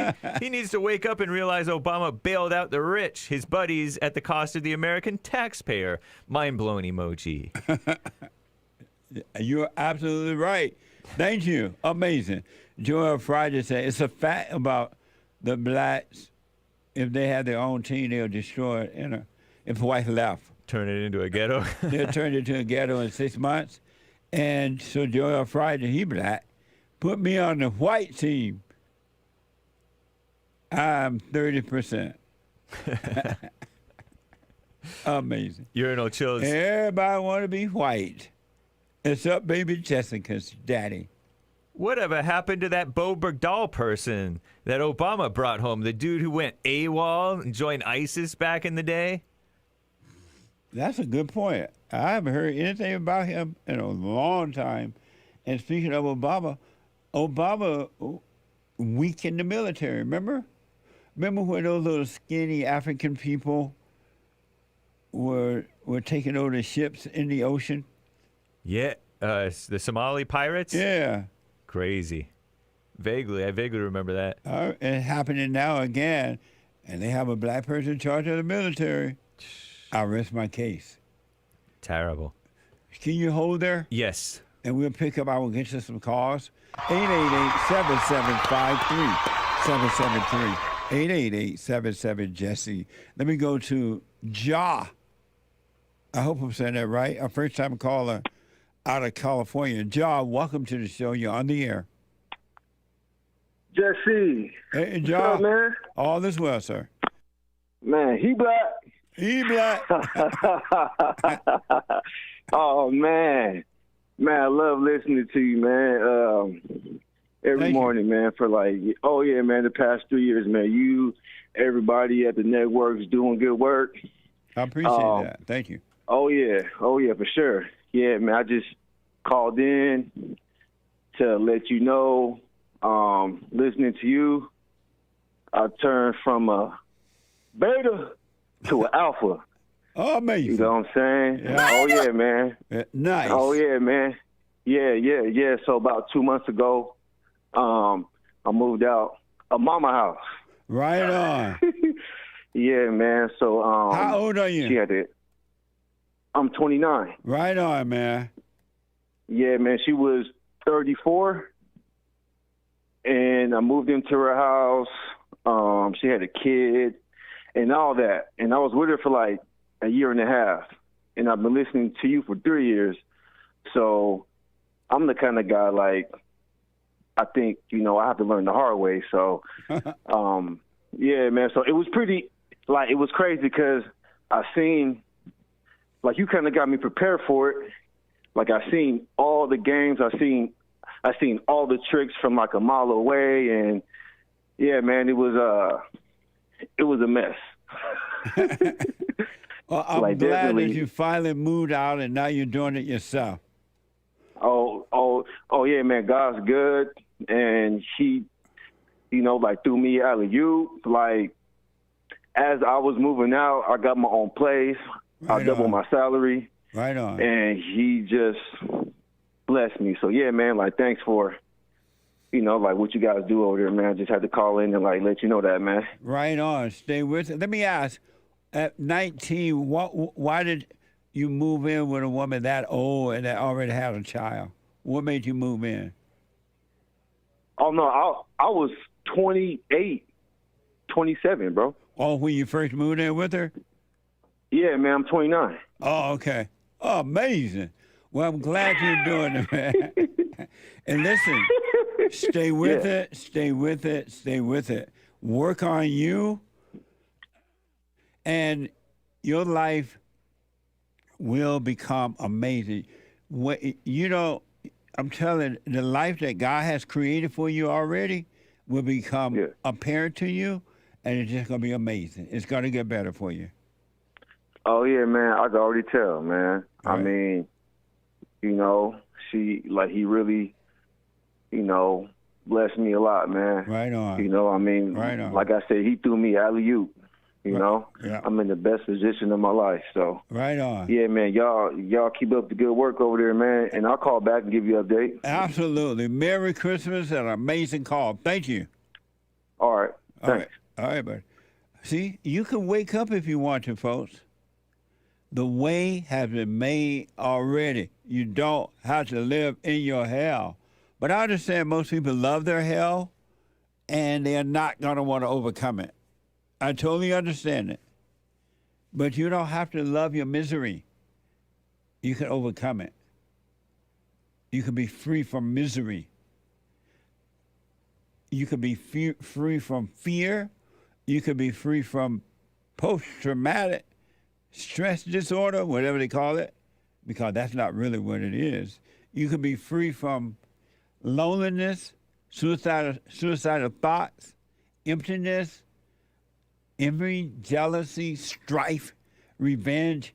You could be free from that if you want to. If you want to. But you could also stay in your hell. Santino, I believe, a first-time call out of Texas. Santino, welcome to the show. You're on the air. Hey, Jesse, how you doing? All is well, sir. Merry Christmas. Merry Christmas to you guys over there at Bond. You guys doing an amazing job. Thank you. I appreciate that. Jesse, I called to try to answer the biblical question. Why are we supposed to care what people say or think about us? Why are we supposed to care? Well, my first thought was we shouldn't care for anybody, what they're thinking. But then I realized I kind of backtracked, and I'm thinking if I didn't listen to what you were thinking about how Americans are angry, then I wouldn't have had an opportunity to deal with my own anger. No, but the question is, why are we supposed to care what other people say or think about us? Well, I don't think we should care what they think, but if it's the truth, maybe we should hear it. Should maybe care about it that way. Do you care what people say or think about you? I used to care what people thought about me, and why? But I don't. And why did you then? Maybe because I was a beta. Boo! Yeah, but I don't anymore. I don't care what people think. I mean, and how your show helped me was with anger. Was a big part of how your show helped me, and so I'm thankful for that. Right on. You went and forgave your mother? No, my mom, she came to me when I was young, in my 20s, and she apologized for all the things she did when we were kids, and nice. So I forgave her then. Right so on. Some moms do that, not all moms do. Right, absolutely. I'm just glad my mom saw what she did, and she was able to ask for forgiveness. So that's amazing. Well, I appreciate your response to the biblical question, and I'll put my little 2 cents in on Sunday. Thank you for that. Thank you, Jesse. Thanks for taking my call. You're welcome, and Merry Christmas. Merry Christmas to you. All Bye-bye. right. Bye now. Amazing. 888-77-53-773. Let me go to Maze. Maze out of Ohio. Maze, welcome to the show. Merry Christmas. Good morning, Jesse. Morning. Merry Christmas. I love myself, so I can't say that. You love yourself? I'm not indoctrinated. You love yourself? Yes. And where do you get the love from to love yourself? Thanks from the law of God. Where? God's law. From God's law. So you get love thyself as thy neighbor. You love get thyself as thy neighbor. You get the love from God. You say God's law Yes, to love Spirit yourself. makes me love. Yes. But If you don't love yourself, you can't love nothing else. But you don't have love to love do. yourself with. I don't have what? You don't have love to love yourself. Excuse me? You don't If I have. didn't love myself, I would be hating you. What self do you love? I look at you as my neighbor. What self And do you anybody love? else that I talk to as my neighbor. What self do you love? And I love them as I love myself. That's what I do. What self do you love? Me. That's why I don't let things touch me. And I care less about what people think of me. Describe yourself. Love thy neighbor as thyself. But who is I wouldn't harm yourself? myself. I wouldn't do anything to go to jail. I wouldn't do anything to harm other people. And I wouldn't teach other people to hate other people. You love That's white why I people? love myself that much. You love white people? Excuse me? You love white people? Yes, I love white people. Now, can I ask you, do you love everything Caucasian people do? I don't love everything they do, but I love thank all you. white people. So when you love all white people and you don't love everything they do, and can you name some of the stuff that they do that you don't like? I don't like the fact that they let the blacks destroy their country. I don't like the fact that they put blacks in position of decision making, knowing that the blacks are going to make the wrong decisions.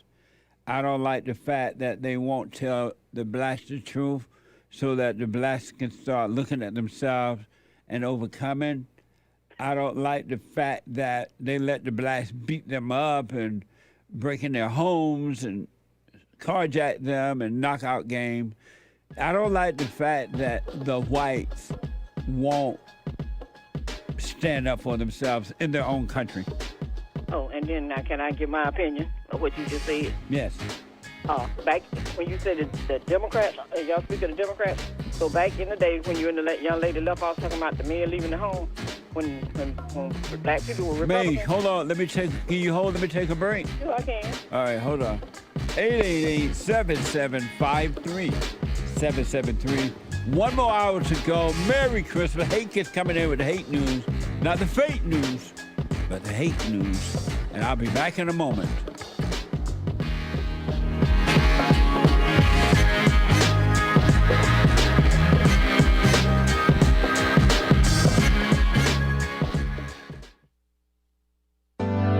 Steve, thank you for calling and thanks for holding. How have you been helped by the show? I'm going to tell you this.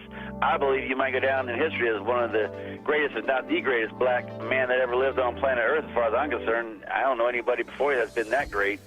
You know, freeing the slaves is one thing, but you've been freeing people of their mind, which matters, it should be anyhow, to you more than anything else, because with the mind not being right, there ain't nothing else going to happen right anyway. If you can doubt every thought because you're not your thoughts, if you can doubt every thought, knowing that you're not your thoughts, you don't create them, they're not from God, that they're from the deceiver, the great deceiver, Satan. If you can doubt every thought, you can be free, just like that. At an instant. Bring every thought into captivity. It's so amazing.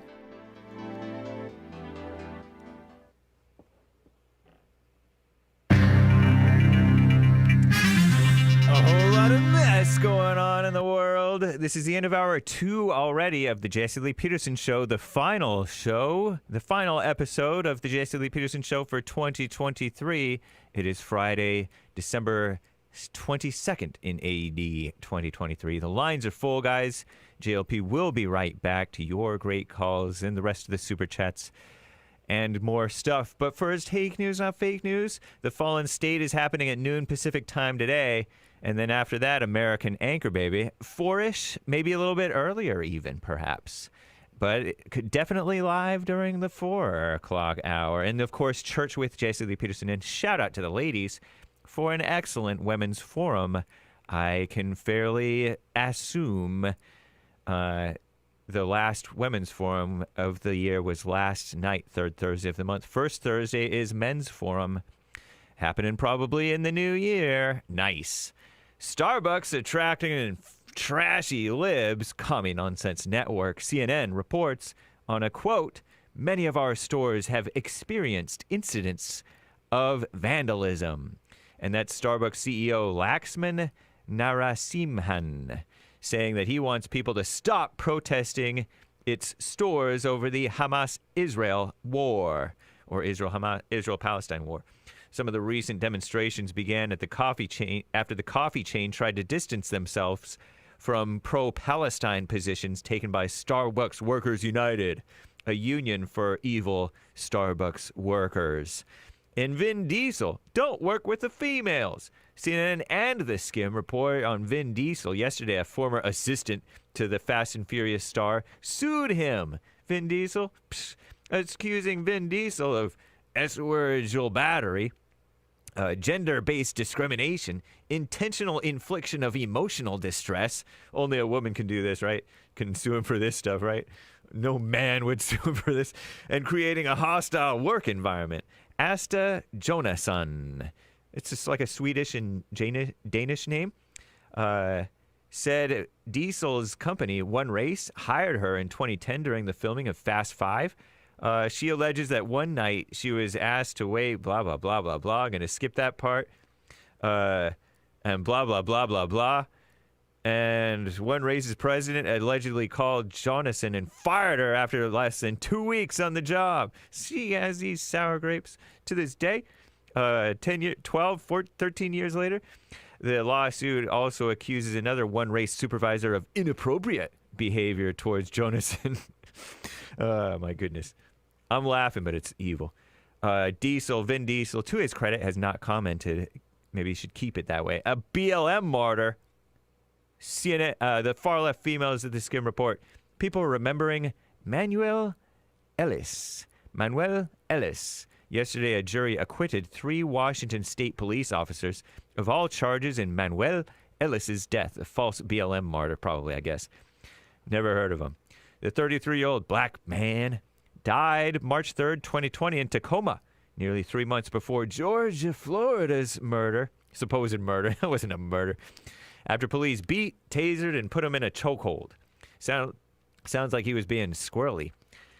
Prosecutors argued that Ellis died from the officer's deadly use of force, and the medical examiner had ruled his death a homicide. Sounds like it was justifiable and accidental. Lawyers for the officers said their actions were justified and that Ellis died from drugs in his system and a pre-existing heart condition. Manuel Ellis's supposed family walked out of the courtroom when the verdict was read. Good. Stay out. Sorry. Border mess. President Joe Biden, according to CNN, is ramping up the pressure on Mexican President AMLO, Andrés Manuel López Obrador, funded by China, I heard, that far-left politician, to help with the migrant crisis, meaning illegal alien invasion, at the U.S. southern border. In a call between the two Thursday, the presidents agreed that additional enforcement actions are urgently needed to reopen ports on the U.S.-Mexico border where a migrant surge has strained federal resources and led to port closures. National Security Council spokesman John Kirby, joke of a guy, told reporters, over recent days, more than 10,000 illegals have invaded through the border, and Title 42's gone. Trump was blocking them because of the China virus. I'm James Hake. Now back to JLP, Hour 3.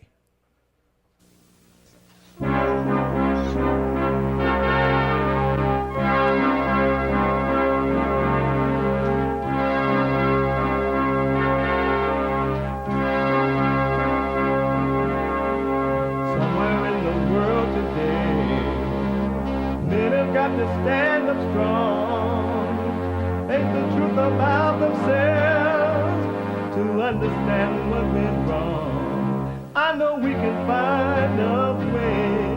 I know we can find a way. I know we can find a way to stand up, stand up, stand up.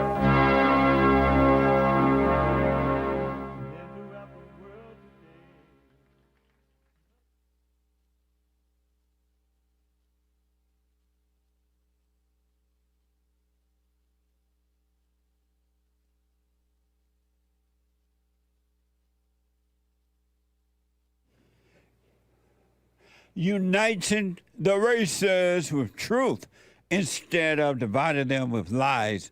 We're also rebuilding the family by rebuilding the man. I'm Jesse Lee Peterson. Welcome to the third hour of the show already. Merry Christmas. You can get involved by calling 888-77-53773, 888-77-JESSE, Jesse. Jesse. We have every way that you can watch and support the show listed on jesseleepeterson.com/show, jesseleepeterson.com/show. And if you're out and about and you're busy and can't sit and watch the show, you're working out, making breakfast, lunch, or dinner, whatever you're doing, you still can listen to the show on your iPhone or iPad by calling the listen line at 641-793-1500. That's 641-793-1500. Follow us on JLP Talk on X and Jesse Lee Peterson on Instagram, rumble.com/Jesse Lee Peterson, and cozy.tv/JLP. Like, follow, ring the bell, do all those good things. And to donate and have your comments read out loud, you can go to buymeacoffee.com, buymeacoffee.com/JLP Talk, rebuildingtheman.com, or Bond JLP on Cash App. Bond JLP on Cash App, all right? It's Friday. It's Get It Off Your Chest Day. It is whatever is on your mind. Express yourself Friday. You Tom like a mug. You need to go and get yourself bleached, because everything you say about black people, and you're sitting up there looking like a tar baby. It might sound like a semantics argument, but he's a great alien. I wonder if he's been smoking pot. Santa, what's Christmas really about? Vengeance!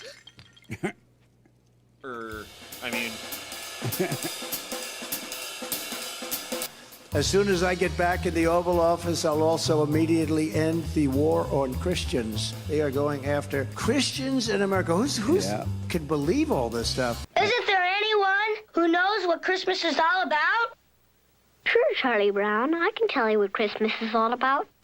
And there were in the same country shepherds, abiding in the field, keeping watch over their flock by night. And lo, the angel of the Lord came upon them. And the glory of the Lord shone round about them. And they were sore afraid. And the angel said unto them, Fear not. For behold, I bring you tidings of great joy, which shall be to all people. For unto you is born this day in the city of David a Savior, which is Christ the Lord. And suddenly there was with the angel a multitude of the heavenly host praising God, and saying, Glory to God in the highest, and on earth peace, goodwill toward men. Beautiful. Amazing. Thank you, Anchor Baby. Nick put that together. That's amazing. Amazing work. Amazing work. Let me go quickly back to Mays out of Ohio. I've had to put on pause there because we went to a top of the hour break. Mays, thank you for holding. Go ahead. Oh, I don't mind. But, Jesse, so when you come saying have white babies, I don't understand what you mean by that. It's been reported that sometime soon that white people will be the minority in their own country, and that the people of color would be the majority. And I tremble at that idea because if the people of color become the majority, it's going to be over for America real fast. This whole country will become a ghetto because the people of color are not as innovative and motivated. They're not very creative as the whites are. To you? No, to America. To you. So can I get back to when you were talking about the civil rights movement? The civil rights movement, when you say what happened when the civil rights movement happened. Yeah. What happened with the civil rights movement was that black people had their own thing. They left their gardens and went into the grocery store to feed somebody else. And they've been feeding them ever since. Once they come to the knowledge that they don't have to feed other people, maybe then somebody will wake up. And then you hear those screaming like, go back to Africa. They don't have nowhere to go. But to go back to Africa, why do they need to go back to Africa? They need to stop spending their money on people that they're giving them a right. They got a right, but you got to act. So until they change their act so you can have the same right, you can tell me something. You are right in that prior to the civil rights movement, that black people were individual thinkers. They did for themselves. And they still do. And they took Some of us are still there. And they took care of themselves. And then once the civil rights movement came into play, they gave up their individuality and they put the so-called black leaders. They put the so-called black leaders before themselves and before God, and they became Democrats, and they've just been begging ever since. No, when they was Republicans, so when they left that party, they took their jobs away, they took their land and everything else away from them. Y'all leave that part out. And that's when they went into the grocery store. They left at the gardens and went into the canned food to feed somebody else. So who are they feeding? And once again, you're right. Once again, you're right, because prior to the civil rights movement, the blacks lived, they lived all over, I guess, but they lived in the South. Lived everywhere. They did everything because they were the South. In the South, they were taking care of themselves. No, they were not. And that's one of the things that Booker T. Washington, the man who was born enslaved, ended up founding one of the greatest, used to be, educational schools in the country. He thought that blacks should not be leaving the South, but to stay there because they knew how to run the farm, they knew how to plant the farm, they knew how to grow food, and they were very independent. But they chose to follow that Martin Luther King guy and all the How did they leave the South, black leaders. This was before Martin Luther King ever came along. They left the South because they were ran out of the South. The black school teachers lost their job to the North because they were convinced. That's why they don't learn that. They chose to move to the North because they were convinced by the black so-called leader that the North was better than the South, and they have not survived since. And that's your story. Is it like I say, if we stop feeding people, it'll be just like Trump said. I'm going to repeat what he said. They use you to get what they want, and after they do, they don't have no use for you anymore. So that's what we're looking at when you're looking at what you're talking about. You said when you stop doing what? He said they use you to get what they want from you, and then they don't need you anymore. So that's what we're looking at today. Because if we stop purchasing stuff and go back to the gardens and stuff, nobody won't eat. What? You said when you stop. You said when the blacks stop doing what? Being used. Being what? It's being used. You know what used is? Oh yeah, about it. You're right. When they stop being used by the, when they stop being used by the, when they stop being used by the black so-called civil rights leaders, when they stop being used by the Democratic Party, when they stop being used for destruction, and the Republicans. When they stop being used for the destruction, then they would get their act together. You're right about that. They acted together. People just get out of their way so they can do what they need to do. Because before they were burned out in all them different places in the South, why did they do that? Why did they burn them people out of their business in the home? You said the blacks are together already? Excuse me? You said the blacks are together. You said some of us are still here. And some people are still around. Are together? That can tell you the story. Not the child. Did you say the blacks are together already? Excuse me? Some of them still there. Like how? Because the man that can make water out of air. What you think they're doing to him? Blocking him. He can't even do it. He's trying to help him. He's going to help the world. With his invention. And furthermore, it was a black lady that saved it. Hey, I'm just telling you. But you want to blame black people for everything. Do you realize you're speaking over me? Oh, no, I didn't realize. I thought you would let me get it off my chest. I'm helping you with some history. Maze. And I hope I'm helping the people that tell people to go back to Africa. Maze. What? Where would blacks be better off, in Africa or in America? Right here in America. Well, then why aren't they better off in America? Because you want me to go down the list? No, just give me one thing. Because they got to act out of right. As long as they got You said what now? Why do you have an act and you don't have the right to do everything you need? What'd you say they got a what? You got a Civil Rights Act. They got a right. When they give you that same right they got, then you can talk. What? You said that the black got to act right? No, I didn't say nothing about act right. What'd you say? You got the Civil Rights Act, where they can go back and change it, or if they don't want to do anything. That means that you got somebody over you to try to tell you what to do with your life. What does that have to do with blacks? What does that have with black? What does that have to do? They couldn't take Obama, they can't take Kamala, and they're about to lose their bag. Merry Christmas, Maze. So you name the crime that they committed. Maze, Merry Christmas. You the piece of Merry who? Merry Christmas. I got it right. Happy New Year. Yeah, you have a good one. All right, you too. Thank you, Maze. That was no conversation at all. Zero. There's a line open, though. 888-7753-773. Brendan, you're on the air. Welcome to the show. Hey, Jesse. Good How you morning, doing today? Sir. All is well. How are you? I'm doing good, thank you. Oh, no man is good. Sorry, I'm doing well. Nice. I want to thank you so much, Jesse. We had a conversation 2 weeks ago about my near-death experience. Do you remember me? I remember you. Yes, and I want to thank you so much for pointing me back to the Father. You changed my life completely, and I want to answer the biblical question today.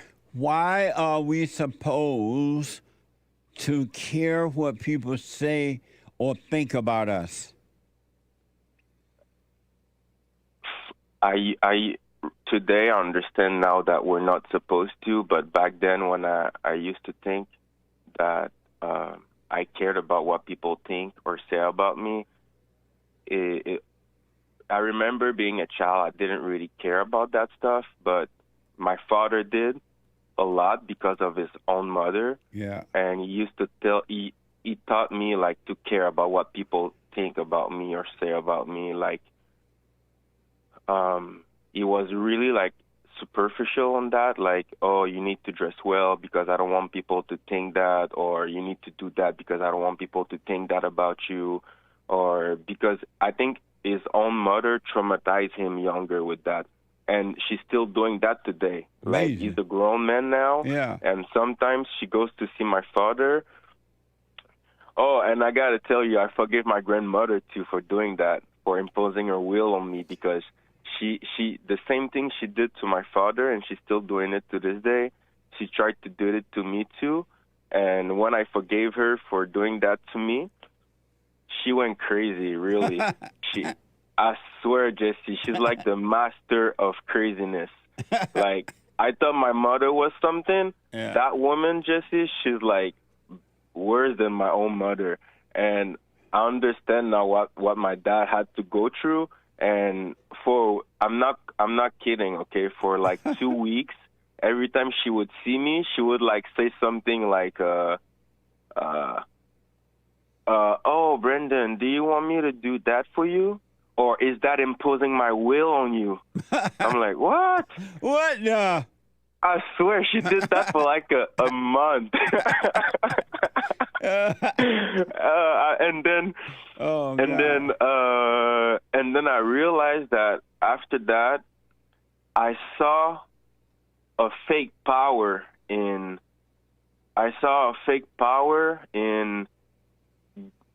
acting a certain way for people to like me because it gave me what I wanted from them. And then I realized that all I did was for selfish needs.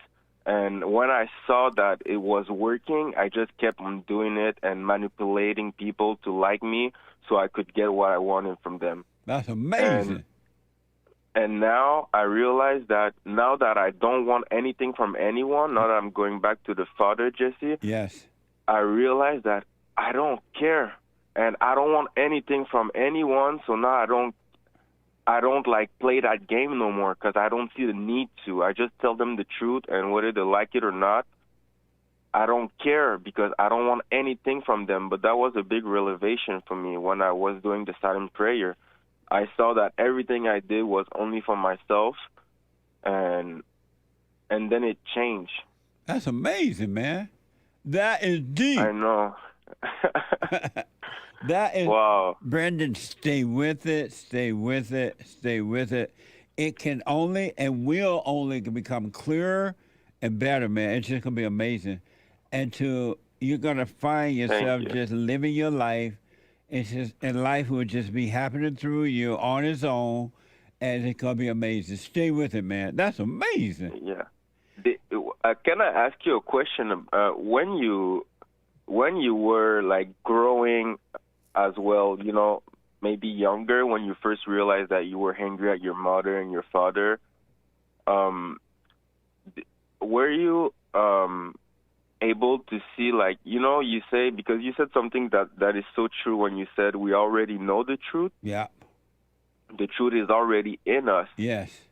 And how was it for you to realize that, like, at your time, you know, when you started realizing, how did the Father show you, like, what you needed to see, like, I don't know if you get my question. When I had been going to different churches, and because I knew I had a lot of conflict on the inside, I knew I was emotional, I had fear, and so I had been going to different churches to ask the preacher or be a part of the service to try to get better, but nothing was changing. So I finally asked God to let me see myself, and that was the beginning of waking up, when I asked to let me see myself. And then I was surprised that the truth was already in me and that I already knew the truth. And I just had forgotten the truth because I had been traumatized spiritually. I had hatred on my heart.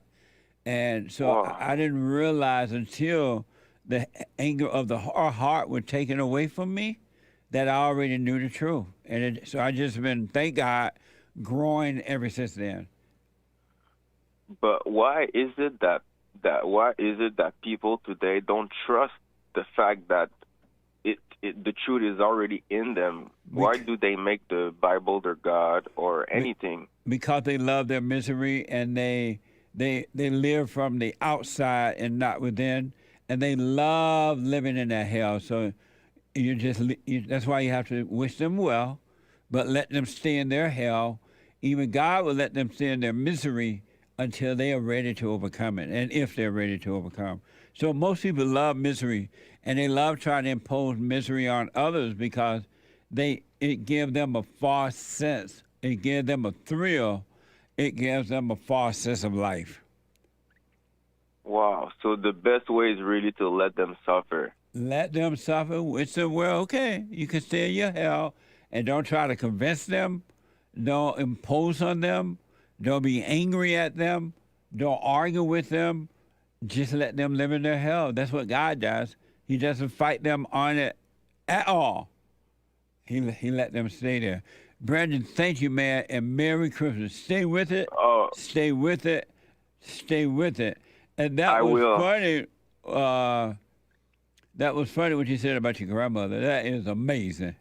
Yeah, right. And Jesse, before you go, I wanna sing. I don't know why, but I want to sing with you. I want to sing the GLP theme. Well, I hope that come to pass. I'll talk to Hassan. Sorry? Are you saying you want to sing with us?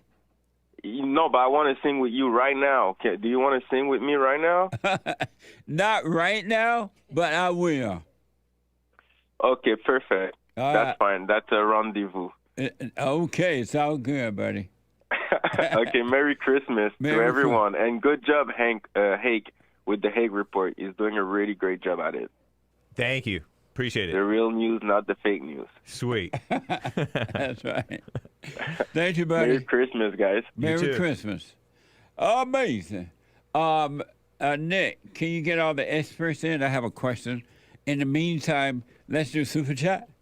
while they're coming in. Super chats. Prep Ham Paul, a Rumble supporter. I'm looking forward to seeing Fallen State today. I hope JLP asks his guest how much he paid for his 5 degrees, or did he get them free from the government? He have degrees up to yang. What the? Stan 69 with a diamond. Y'all got the true black Santa Claus right there. Laughing face emoji with tears coming out sideways. He black. Oh. Thank you. I had to show him. He black. In the split screen. Thank you, Stan 69. Oh. Glad to make you laugh. Eric bought 3 coffees on buymeacoffee.com. I say happy holidays because the word holiday literally means holy day. Did you catch that? You're listening as you're sweating that up, Jesse? Yeah. It is a word invented by English Christians to describe days like Easter, Good Friday, and Christmas because they are holy days. What? Holiday means holy day. So he does say happy holidays, and he doesn't mean it as secular. Nice. Nice. Thank you. Thank you, Eric. That's amazing. Someone bought you a coffee. Jesse, you said that Joe couldn't name one black person that was making the country better. Right. Would you consider yourself to be someone who is making the country better? No. You said the black people make things worse than they are when they are in charge. Are you making Bond worse by being in charge of it? Yeah, I made a mess of it. Nah, I'm playing. Charles bought 2 coffees. But thank you. The blacks have minds like children, and they treat whites like their parents. They follow whites around, crave their attention, cry about things whites have and won't give them, throw tantrums for being punished for wrongdoing, and they rebel against whites. Amazing. Charles. Thank you. That's amazing. Siona would see on coffee. That's a good point. I don't care anymore because of Jesse Peterson helping me overcome, but I used to care about people's opinions about me. Oh, this guess is a biblical question response. Why are we supposed to care what people say or think about us? Why? I feel ashamed. I want people to look at me a certain way. Thanks to my beau, I'm over it, and I don't give a bleep, says Siona with Sion. Spoken like a lady. So why did she say why we're supposed? She says she doesn't care anymore because you helped her overcome. Okay. She used to care. She feels ashamed that she wants people to look at her a certain way. Thanks to her, she's over it and doesn't give a bleep. But she doesn't say why she did or why she should or where she used to. Why she's supposed to. She just did, but now you helped her. Amazing. And I'll put my 2 cents in on Sunday. I appreciate it very much. Someone bought a coffee. Every time someone calls into the show, with the thoughts give me an image of what they might look like. Yeah. For instance, when Joe from Arizona calls, an image of RuPaul comes to mind. When Maze with a Daze calls, I picture one of those old school looking black ladies with jerry curls in their hair. It's crazy what the thoughts make you think. I appreciate all of you and Merry Christmas. You too, and all thoughts are all lies all the time about anything. Yeah, Thank you. I saw Rick from Hampton once, and he looked nothing like I pictured. Yeah, what the? Hey, healthy. Rick. Anna bought 3 coffees. Hi, Jesse. I love your shows, and thanks for all you do to help people. To answer the biblical question. Thank you, Anna. I appreciate it. Why are we supposed to care what people say or think about us? Remembering back when boys were boys and men were men, we had a sense of moral accountability. Some callers alluded to this yesterday. Caring what people thought kept us getting married, kept us physically fit, kept the crazed radicals at bay. Now the mentality of let your freak flag fly promotes obesity as beautiful, children out of wedlock, and other dysfunctional behavior as the rule, not the exception. If you don't care what God thinks, the last line of defense is at least to care what people think, says Anna. Amazing. Or Anna. Thank you. I appreciate that. Do you care what God thinks? Yeah. I gave this sly smile like you know I'm lying. I'm a little angel on the good list. That's amazing. On the nice list. I'm looking at Nick reading your computer. It reminds me of Joey. I know. They can't help it. It just draws their eyes. You're not supposed to look at other people's cell phones and it's hard not to. Computers and all that. Someone bought a coffee. Merry Christmas. Thank you, by the way. Uncle JLP, Hake, Hassan, Nick, Joel, and the way over yonder, Sean. Answer to the biblical question. Why are we supposed to care what people say or think about us? We shouldn't care about anything on the outside of us, but rather on the inside, so we shouldn't care. Also, please, a very Merry Christmas and Happy New Year. Love you all. XO, that's kiss hug. She black. She black. Thank you. And I'll put my little 2 cents in on Sunday. I appreciate that. Thank you. Lily Poo, nice donation on Rumble Rant. Christ is the reason for the season. Merry Christmas, JLP, experts and chatters. Stay well, you all. I agree. And you too, Merry Christmas. I had a black caller yesterday from Texas, I think. Jesse, why is Christmas something, Jesus, something like that? I'm like, Jesus is the reason for the season. And like, no, why? That is the reason for Christmas, folks. Thank you so much. Also on Buy Me a Coffee, JV the Great bought 3 for the biblical question.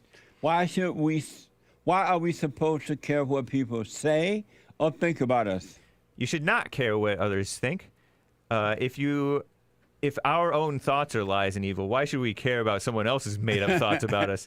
As long as we're living a morally good life, who cares what someone else feels? Now knowing what you've been expressing to us, all thoughts are all lies all the time. Another person's thoughts are only a made-up lie telling them how they should view you. A false identity creating another false identity for you.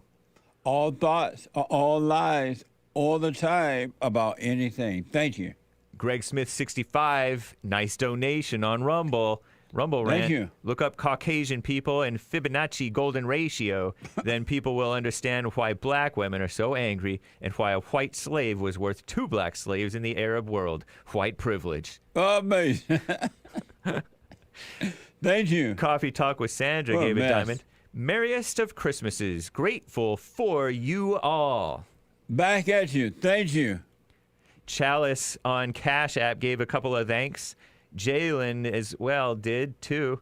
So did Jose. Adler says Merry Christmas. Merry with the Christmas tree emoji. Anthony and Tracy donated. Tracy saying, Bond, thank you. You're welcome. Thank you for your support, Tracy, and all of you. And Brother Sonny says, no, dude, my God, Hake, look at Psalm 22. Jesus was talking about Psalm 22 on the cross there. To let the Pharisees know after 1,000 years what the psalm was talking about. It's amazing. Amazing. Thank you. That's the my God, why have you forsaken me? It's a reference to... what is he saying about that? David in the Psalms. Psalm 22 verse 1 says, my God, why hast thou forsaken me? Why art thou so far from helping me and from the words of my roaring?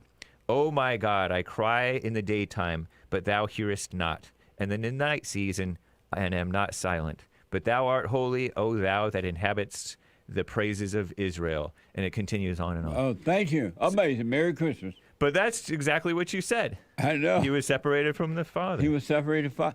He had the same pain that every human being has when they're separated from the Father. Really. It's the same thing. And he died and returned to the Father. The ego died. And the same thing we have to go through in order to return to the Father. Thank you.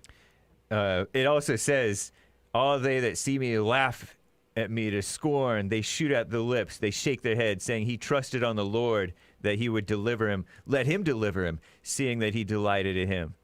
And so it is interesting. Nice context. Thank you, Brother Sonny. Yeah, it is. Thank you. And thank you, guys. I do believe, let me just double check, because I always do this, that is all for now.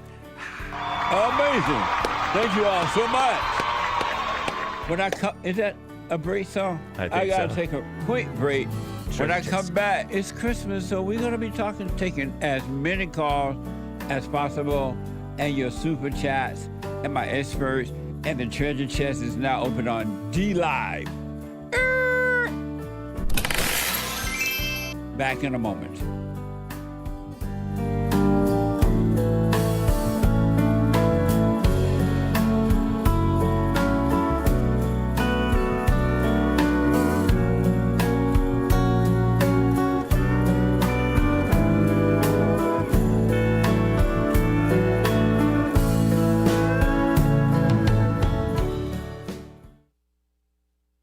Check out my book, For Raised to Responsibility.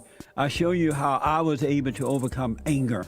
The spirit of anger was taken away from me. I had it. And as a result of having anger, I was insecure. I had doubt, worry, fear. I was in a fallen state and didn't know it. And it wasn't until I went and forgave my mother, who tried to turn me away from my father. I forgave my father for not being there and returned back to him. My spirit connected with his spirit, and through him, I was able to return to God. And I have perfect peace. Perfect love casts out anger. And when anger is gone, fear and doubt, worry, insecurity, suicidal thoughts, all of that is gone, and you are free.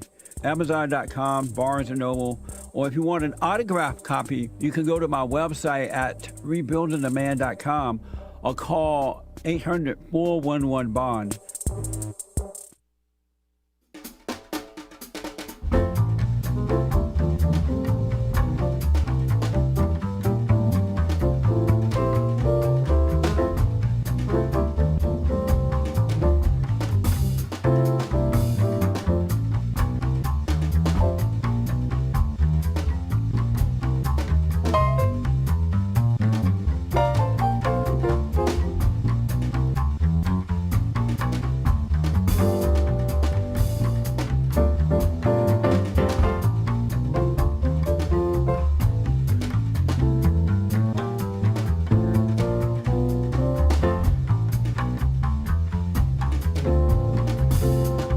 Okay, welcome back.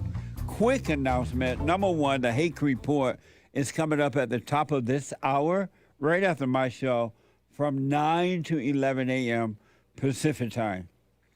The 9 to 11. The guy with the good hair, he white, and he ain't afraid of nobody. He ain't afraid of no ghosts. At 9, from 9 to 11 a.m. Pacific time. And then at 12 noon, brand new episode of the FallenState.tv. Very interesting discussion with Dr. William James. He is the author of Black Supremacy. Watch this. Next time on The Fallen State. How many degrees do you have? 5. Wow, educated up to yang. Education is the true answer to liberation. Do you love Joe Biden? Yes. Do you love Adolf Hitler? Yes. Really? Do you love white people? You have a book called Black Supremacy. Most blacks do what? Destroy. Prove that. Who killed other blacks the most? Blacks. Who turned nice neighborhoods into hoods? I'm giving you a hint. I want money for what my ancestors went through. And what did you do to earn that money? I was born. And you got so many degrees. Amazing. That's at 12 noon. You can support the Fallen State right there on, thefallenstate.tv/donate or locals.com. So click the link in the description to support our work. And then at 4 p.m., the American Anchor Baby. The American Anchor Baby flying high. Not off fentanyl, not off pot. I smelled pot at the gym the other day. Some guy walked by, he was like loaded, like he had just smoked a joint before he walked out of the car. Got out of the car. It wasn't Nick though.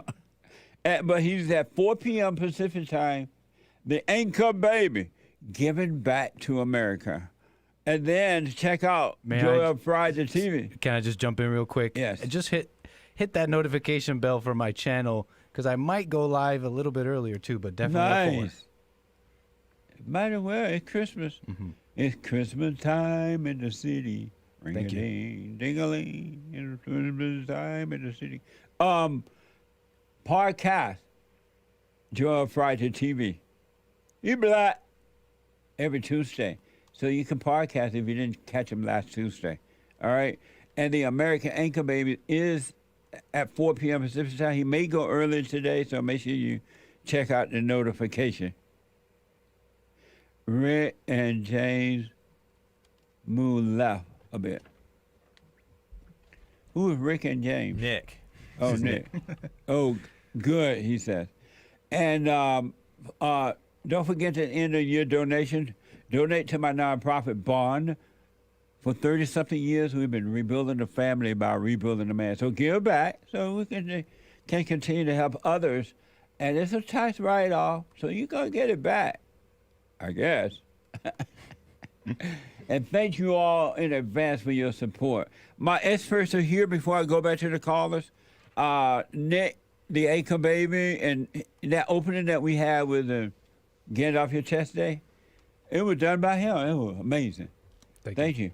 And the host of the American Acre baby. And next to him is Hake of the HakeReport.com. That's right. Monday through Friday. And over at my far right, your left, her son, who let the dogs out. Far right is right. An expert here. Expert here at the Jesse Lee Peterson show. And he took his dog. You're not going to believe it. Sit down for this one. If you're standing, sit down. You may want to lay flat down so you don't fall out the chair. He took his dog to see Christmas lights. Nice. I thought you were going to say he took his dog to dog people already. That's coming up soon. Don't remind him. What? Right. What? He took his dog to see Christmas lights. Did he like them? He's loved it. He's begging for a round two, so, you know. And then next to him is Joel Friday TV. He black and 30% white. How you know you're 30% white? I did the calculations, and I did my research, and I looked at my DNA. But you don't know how to. You did calculation. You don't know how to add. Right. It just took me a little while, but I finally got to it. You're Hassan. According to my calculations. You and Hassan went to the same school. That's probably true. I'm 30% black. How much? There you go. Maybe I'm the other 30. He's a sand. You're 30% black. He said he's Joel's 30% black. Ended up in Hassan. Speaking to the mic. Yeah, maybe. I don't know. Why are you standing? You can sit down and chill. Oh, you want to stand? Kind of. Your back hurt. Yeah. It does? It really does, yeah. You've been hanging out Hate too much. And my stomach hurts, which is probably too much information, but I was eating a bunch of those sweet potato cookies last night. That's that rabies. What you're saying is so dumb, my stomach hurt. That's the rabies. But let me ask real fast so I can get back to the calls.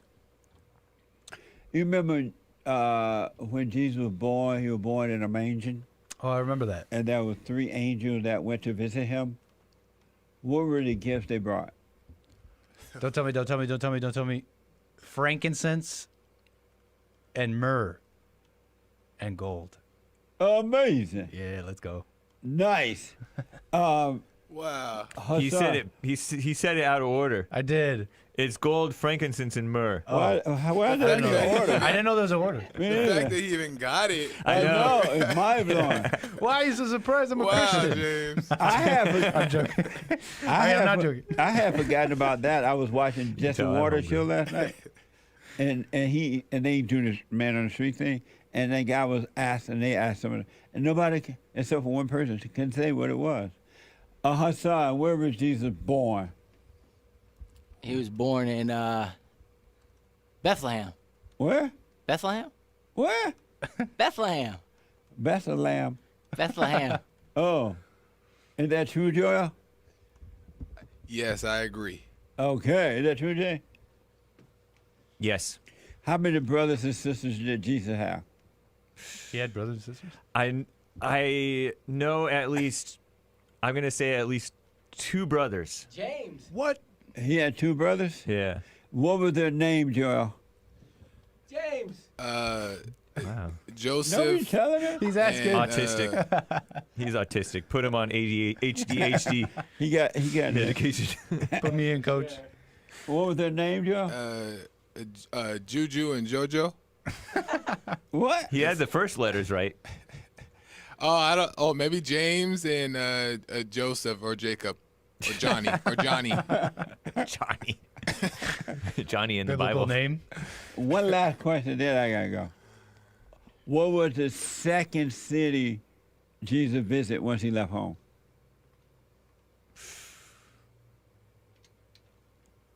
I would only be guessing, and I can't even think of a name. What was the second city he visited once he left home? The city of David.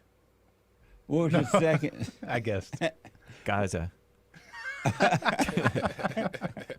It was in Egypt. What's the city in Egypt? Sinai. Palestine. The city of Sinai. What was the second city he visited, Hassan?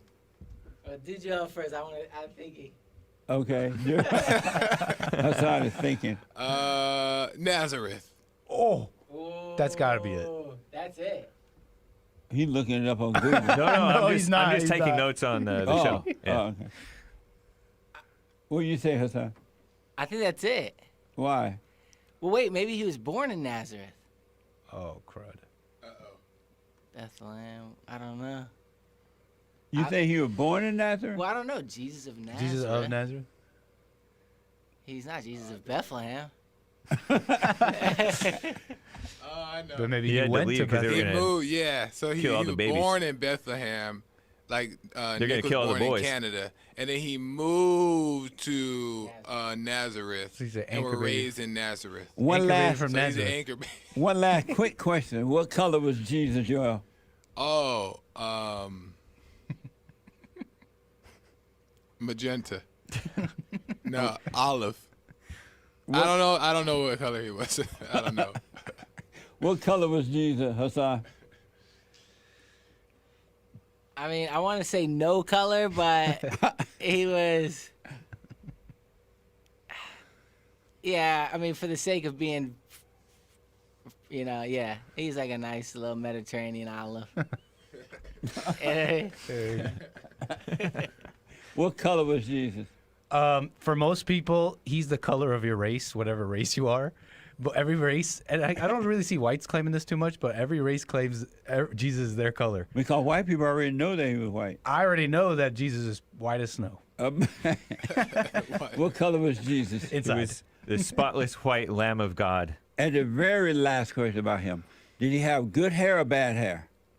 He had great hair. Gray? Great. Great hair? Yeah. Was it good or bad? It was good. Good hair or bad hair? He's But white it wasn't as... remarkable. What? It was not Yeah, I remarkable, don't though. think anyone had great hair back then. Yeah, great hair is a modern luxury. There was nothing remarkable about him, Definitely had There was ass nothing remarkable about him? about his appearance. Oh, it wasn't? That's what I heard in the Bible. It's a fact. Oh, yeah? Something like that. Yes, I heard something like I know that, yeah. he's white as snow, but Good hair. I know he's white as snow, but he might have had some of those hair nappies like around here, like around the edges. Yeah. Like the You know curls? what I'm talking about? Did he have the curls coming down? Yeah, The Jewish curls? like just that nappy hair, like just around the edges that people over there have. What? You know what I'm talking about? No. Air Good hair or bad hair? I think his stuff was Yeah. tough because there was no brushes or gel or none of that stuff back in the day, no barber, so he definitely had some dreads. Did they have Stay Soft Fro? They had no stay soft fro, Oh, what a mess. so he had dreads for sure. Good hair or bad hair? Hassan. Mess. Oh, Yeah, I think, I mean, because somewhere it says hair of wool, so I think it was probably a little coarse, like, yeah. And I don't think they were showering much, so. I have a Jewish friend who has hair of wool. He has like a fro, but if you touch it, it doesn't feel like nappy. Yeah. It's soft and everything. the less Echo. you People wash complain your about hair, the more oily it is, so it's actually not as dry. Oh. Yeah. Joel, what do you want to say to our friends, our audience, our supporters, and everybody at Christmas time? Last word. Merry Christmas, Happy Holidays, and thank you for all the support, even on my show. I appreciate it. It's been amazing. What do you want to say, Hassan, to the fans, supporters, and those who've helped and not been helped, and everything? Yeah, just Merry Christmas to the whole, JLP family and the Bond family, and yeah, just Jesus Christ. What do you want to say, Hake, to Well, everyone? Thank you for coming to this auditorium. Because it sounds like an auditorium right now. Sorry about the shot. And catch the last Hake Report official show today. Amazing. But anyway, I appreciate you guys. Thanks for supporting Bond. I support Bond too. Sweet. Nice. What do you want to say, Anchor Baby? Thank you so much. Just want to be thankful. I just want to be thankful, grateful, because I'm here sitting doing a show, and you guys support me. And I'm watching myself. We're all watching ourselves, and I learned a lot this year. There's so much more to do. I think I'm gonna have to leave. You said we had a mission, not a mission, but what we're trying to do this year is drop our identity so that the true one comes. Yes. I'll let you. I might have to, and I might need an extension, but I'm serious about it. Right on. Thank you. Amazing. Thank you all. My experts, folks. Thank you all so much. Oh, I forgot I'm on the board now. It's coming, y'all. Amazing.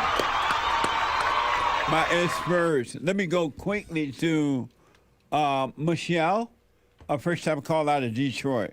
Michelle, welcome to the show. You're on the air. Why, thank you. Hey, I just want to make a little note real fast that the caller, Brendan, what a wise and eloquent young man is. I know. That's amazing. Yeah. I've been listening to it for about an hour and a half, and it just really, really touched my heart hearing how open he is to growing and learning, and it's amazing. Yeah. But I'm calling about I'm a 61-year-old unapologetically white woman. Nice. And I want to talk about my lived experience and not obviously my thoughts because they're all lies. But I was incarcerated for 21 years from 1988 to 2009. And, so from the ages of 25, almost 26, all the way up until 47. So just from my lived experience, I look at all this division in our country, and I realize it's all, globalist, totalitarianism, by design. It's been going on for decades, hundreds, probably over 100 years. And when I was incarcerated, I would say the demographics in there were probably, maybe 85% brown-skinned people. I was a minority. Does that mean black folks? Yeah, black. Yeah, mostly black and Hispanic. Wow. And so I'm from Detroit, by the way. Yeah. So, anyways, I look at the prison as a microcosm of our country as a macrocosm. So in prison, when they were trying to divide us, with infringing on what little rights we still had as prisoners and things like that, we rose up as prisoners against tyranny. It didn't matter what color we were. We lived together. We had to survive together. Yeah. We went through a lot of hard times, and all we had was each other. And that feeling was comforting. And here, out here in the greater America, this division, it's like people just need to know we are all Americans. Just like in prison, we were like, we're all prisoners, and we're going to unite and rise against it. That's what we need to do here. I mean, the division is it's cringeworthy. I mean... Yeah, it's bad, and it's getting worse. And that's why I've been trying to encourage white Americans to start speaking up, to get involved, to take back their government before they lose their country. Jesse, I'm trying. I've never called into any radio show in my life before. This is the first time because I saw you on Alex Jones probably, 6 months ago or so. Yes. And I've caught you on that platform, the InfoWars platform, probably about 4 times now, and I always love the things that you say. And so today I was just scrolling through X, formerly Twitter, and I saw you were live, and I clicked it, and here I am. So, well, that's amazing, Michelle. Because of time, call me again. I love hearing from you. Thank you. I have one more question, though. One more question. Yes. Are you married? No. Okay, well, I'm kind of cute still. I was preserved for a long time, Well, let's get it on. Yeah, and I'm single and looking for a wonderful partner. Well, let's start the year out right. Let's get it on. Yeah, so have your staff take my number down and give me a holler. I will. Amazing. Okay, Jesse. All right. Okay, Jesse. Okay, God bless you. Merry Christmas. Merry Christmas. Kevin, a first-time caller out of Georgia. Georgia on my mind. Kevin, you're on the air. Hey, how's it going? All is well. Ooh, I just wanted to call because I sat in my car for like 30 minutes and listened to church the other day. Are you on a speaker or something? Oh, no. I'm on my... Do I need to be? No. You're going out. Stay with your phone. Go ahead. Okay. Can you hear me now? I do. Loud and clear. Okay. Well, you said something about fear and trembling and come as you are and the fear inside of you pitching a hissy fit. And I went to therapy. I've watched all these videos and all kinds of crap that just trying to figure out why I freak out like that. And when you said that, I was like, man, that makes the most sense I've ever heard. To go to God with your fears and stuff like that. Do nothing about it. Just let it be, and He will take care of it. Yeah. Yeah, live in it. And so, are you doing that now? Yeah, I didn't understand what you meant by watching your thoughts. I was like, how do I get in my head, stand back and watch thoughts, just to understand what they are and, why you're having them? Really broke through to me. Right on, man. Are you doing the silent prayer? No, I have not done that. Do that, man. You're on your way. Do that so that God can bring you out of your thoughts, which are not your own, out of your feelings, which are not your own, out of your imagination, and He will destroy the thought, because the thoughts are evil and they are of their father, the devil. They're not yours, and he'll get rid of them. The devil will have to depart from your thoughts, and he'll go and make a home in other people. So do the silent prayer. Are you familiar with it? You heard about it? I watched the video one time, and that's when I was like, how do I watch my thoughts? And until I watched church, come back to your phone. It didn't make sense. Come back to your phone. Okay. You said what now? I said I watched the silent prayer one time, and I was like, how do I watch my thoughts? And then when I watched church the other day, it finally clicked. I got it. Nice.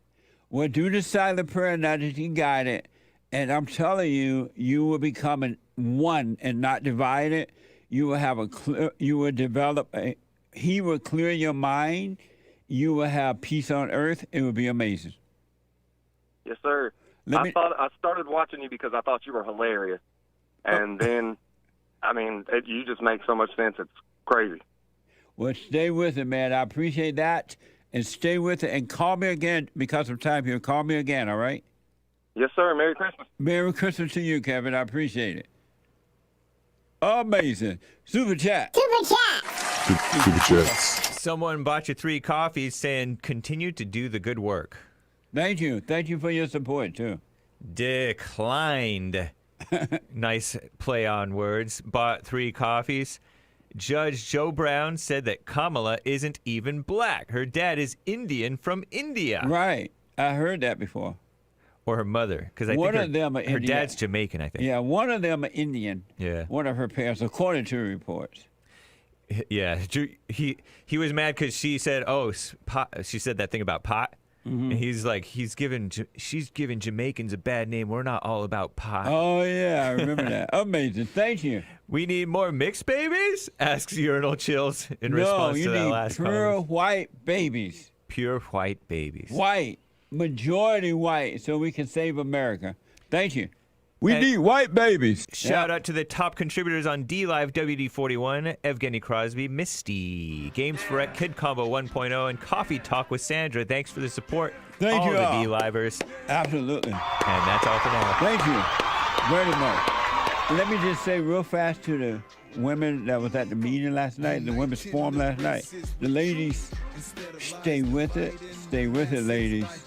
Last night, the last meeting of this month and this year was amazing. What an amazing way to end the year with the Women's Forum. And we'll start up again, if the Lord is willing, in January. Church on Sunday, you're all invited at 11 a.m. Pacific Time, 2 p.m. Eastern Time, rebuildingtheman.com/church. And from all of us at Bond, JLP Radio Show, the network, all the shows, the Men's Forum, Lady Forum, the Entrepreneur Program. Thank you all for your help this year, your prayers, your help. It's been amazing. We got a lot of more work to do. Thank you for your support. And Merry Christmas and Happy New Year. Even from Hassan Dog. He is grateful too. Amazing. So thank you all. Merry Christmas. The Hake Report is coming up now. Happy New Year. And if the Lord is willing and the creek don't rise, we'll speak again in 2024. Merry Christmas. And to the callers, I'm out of time. Keith from Illinois, Greg from New York, the young lady that just dropped. I forgot her name. And all the callers that are coming in. I am out of time. Check out the Anchor Baby show at 4 today. Maybe a little early, but 4 for sure. And the Fallen State at 12, thefallenstate.tv, all right? Merry Christmas. Podcast Joel Friday TV. Take care, folks, and Happy New Year, and thank you all for everything. Merry Christmas. Amazing! Amazing. He put a Viking in you. He put that lightning in you. Igniting the truth. But you beg and blame and lie and hate and never want to stand for the truth. So what you planning to do? You understand in the loop? You better go talk to your mama. Better stop at the drama. Better drop all the trauma. Boy, you better stand up and up. Put your hand up and hut. Cause if you don't, then we lose. And then we gotta hear the fake news. Whoa.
So, here's what I recommend. I invite you to download my silent prayer, and I want you to start doing it. You just download it, get the points of how to do it, and then after a while, you just do it on your own. It's going to point you in the right direction that your life will be returned to you from God. He will give you your life back, because anyone and all people who has anger, they're not themselves. You are the person that you are angry at. That's why it's so important to get to know yourself so that you can see who you're angry at. And if you're doing the hooping and hollering prayers and things like that, some people get up, oh, praise the Lord, hoop and holler, bless my mama, bless my daddy. Continue to do it. Do both. You will see if you want to stay with the hooping and hollering, or do you want to be still and know God. So my gift to you, no charge, at rebuildingtheman.com/church.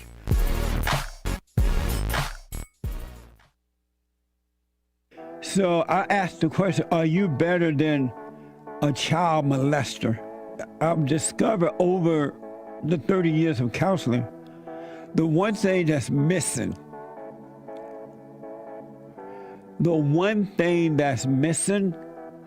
and I think because it's not taught in the homes or talked about, we don't have examples of it, right, is love.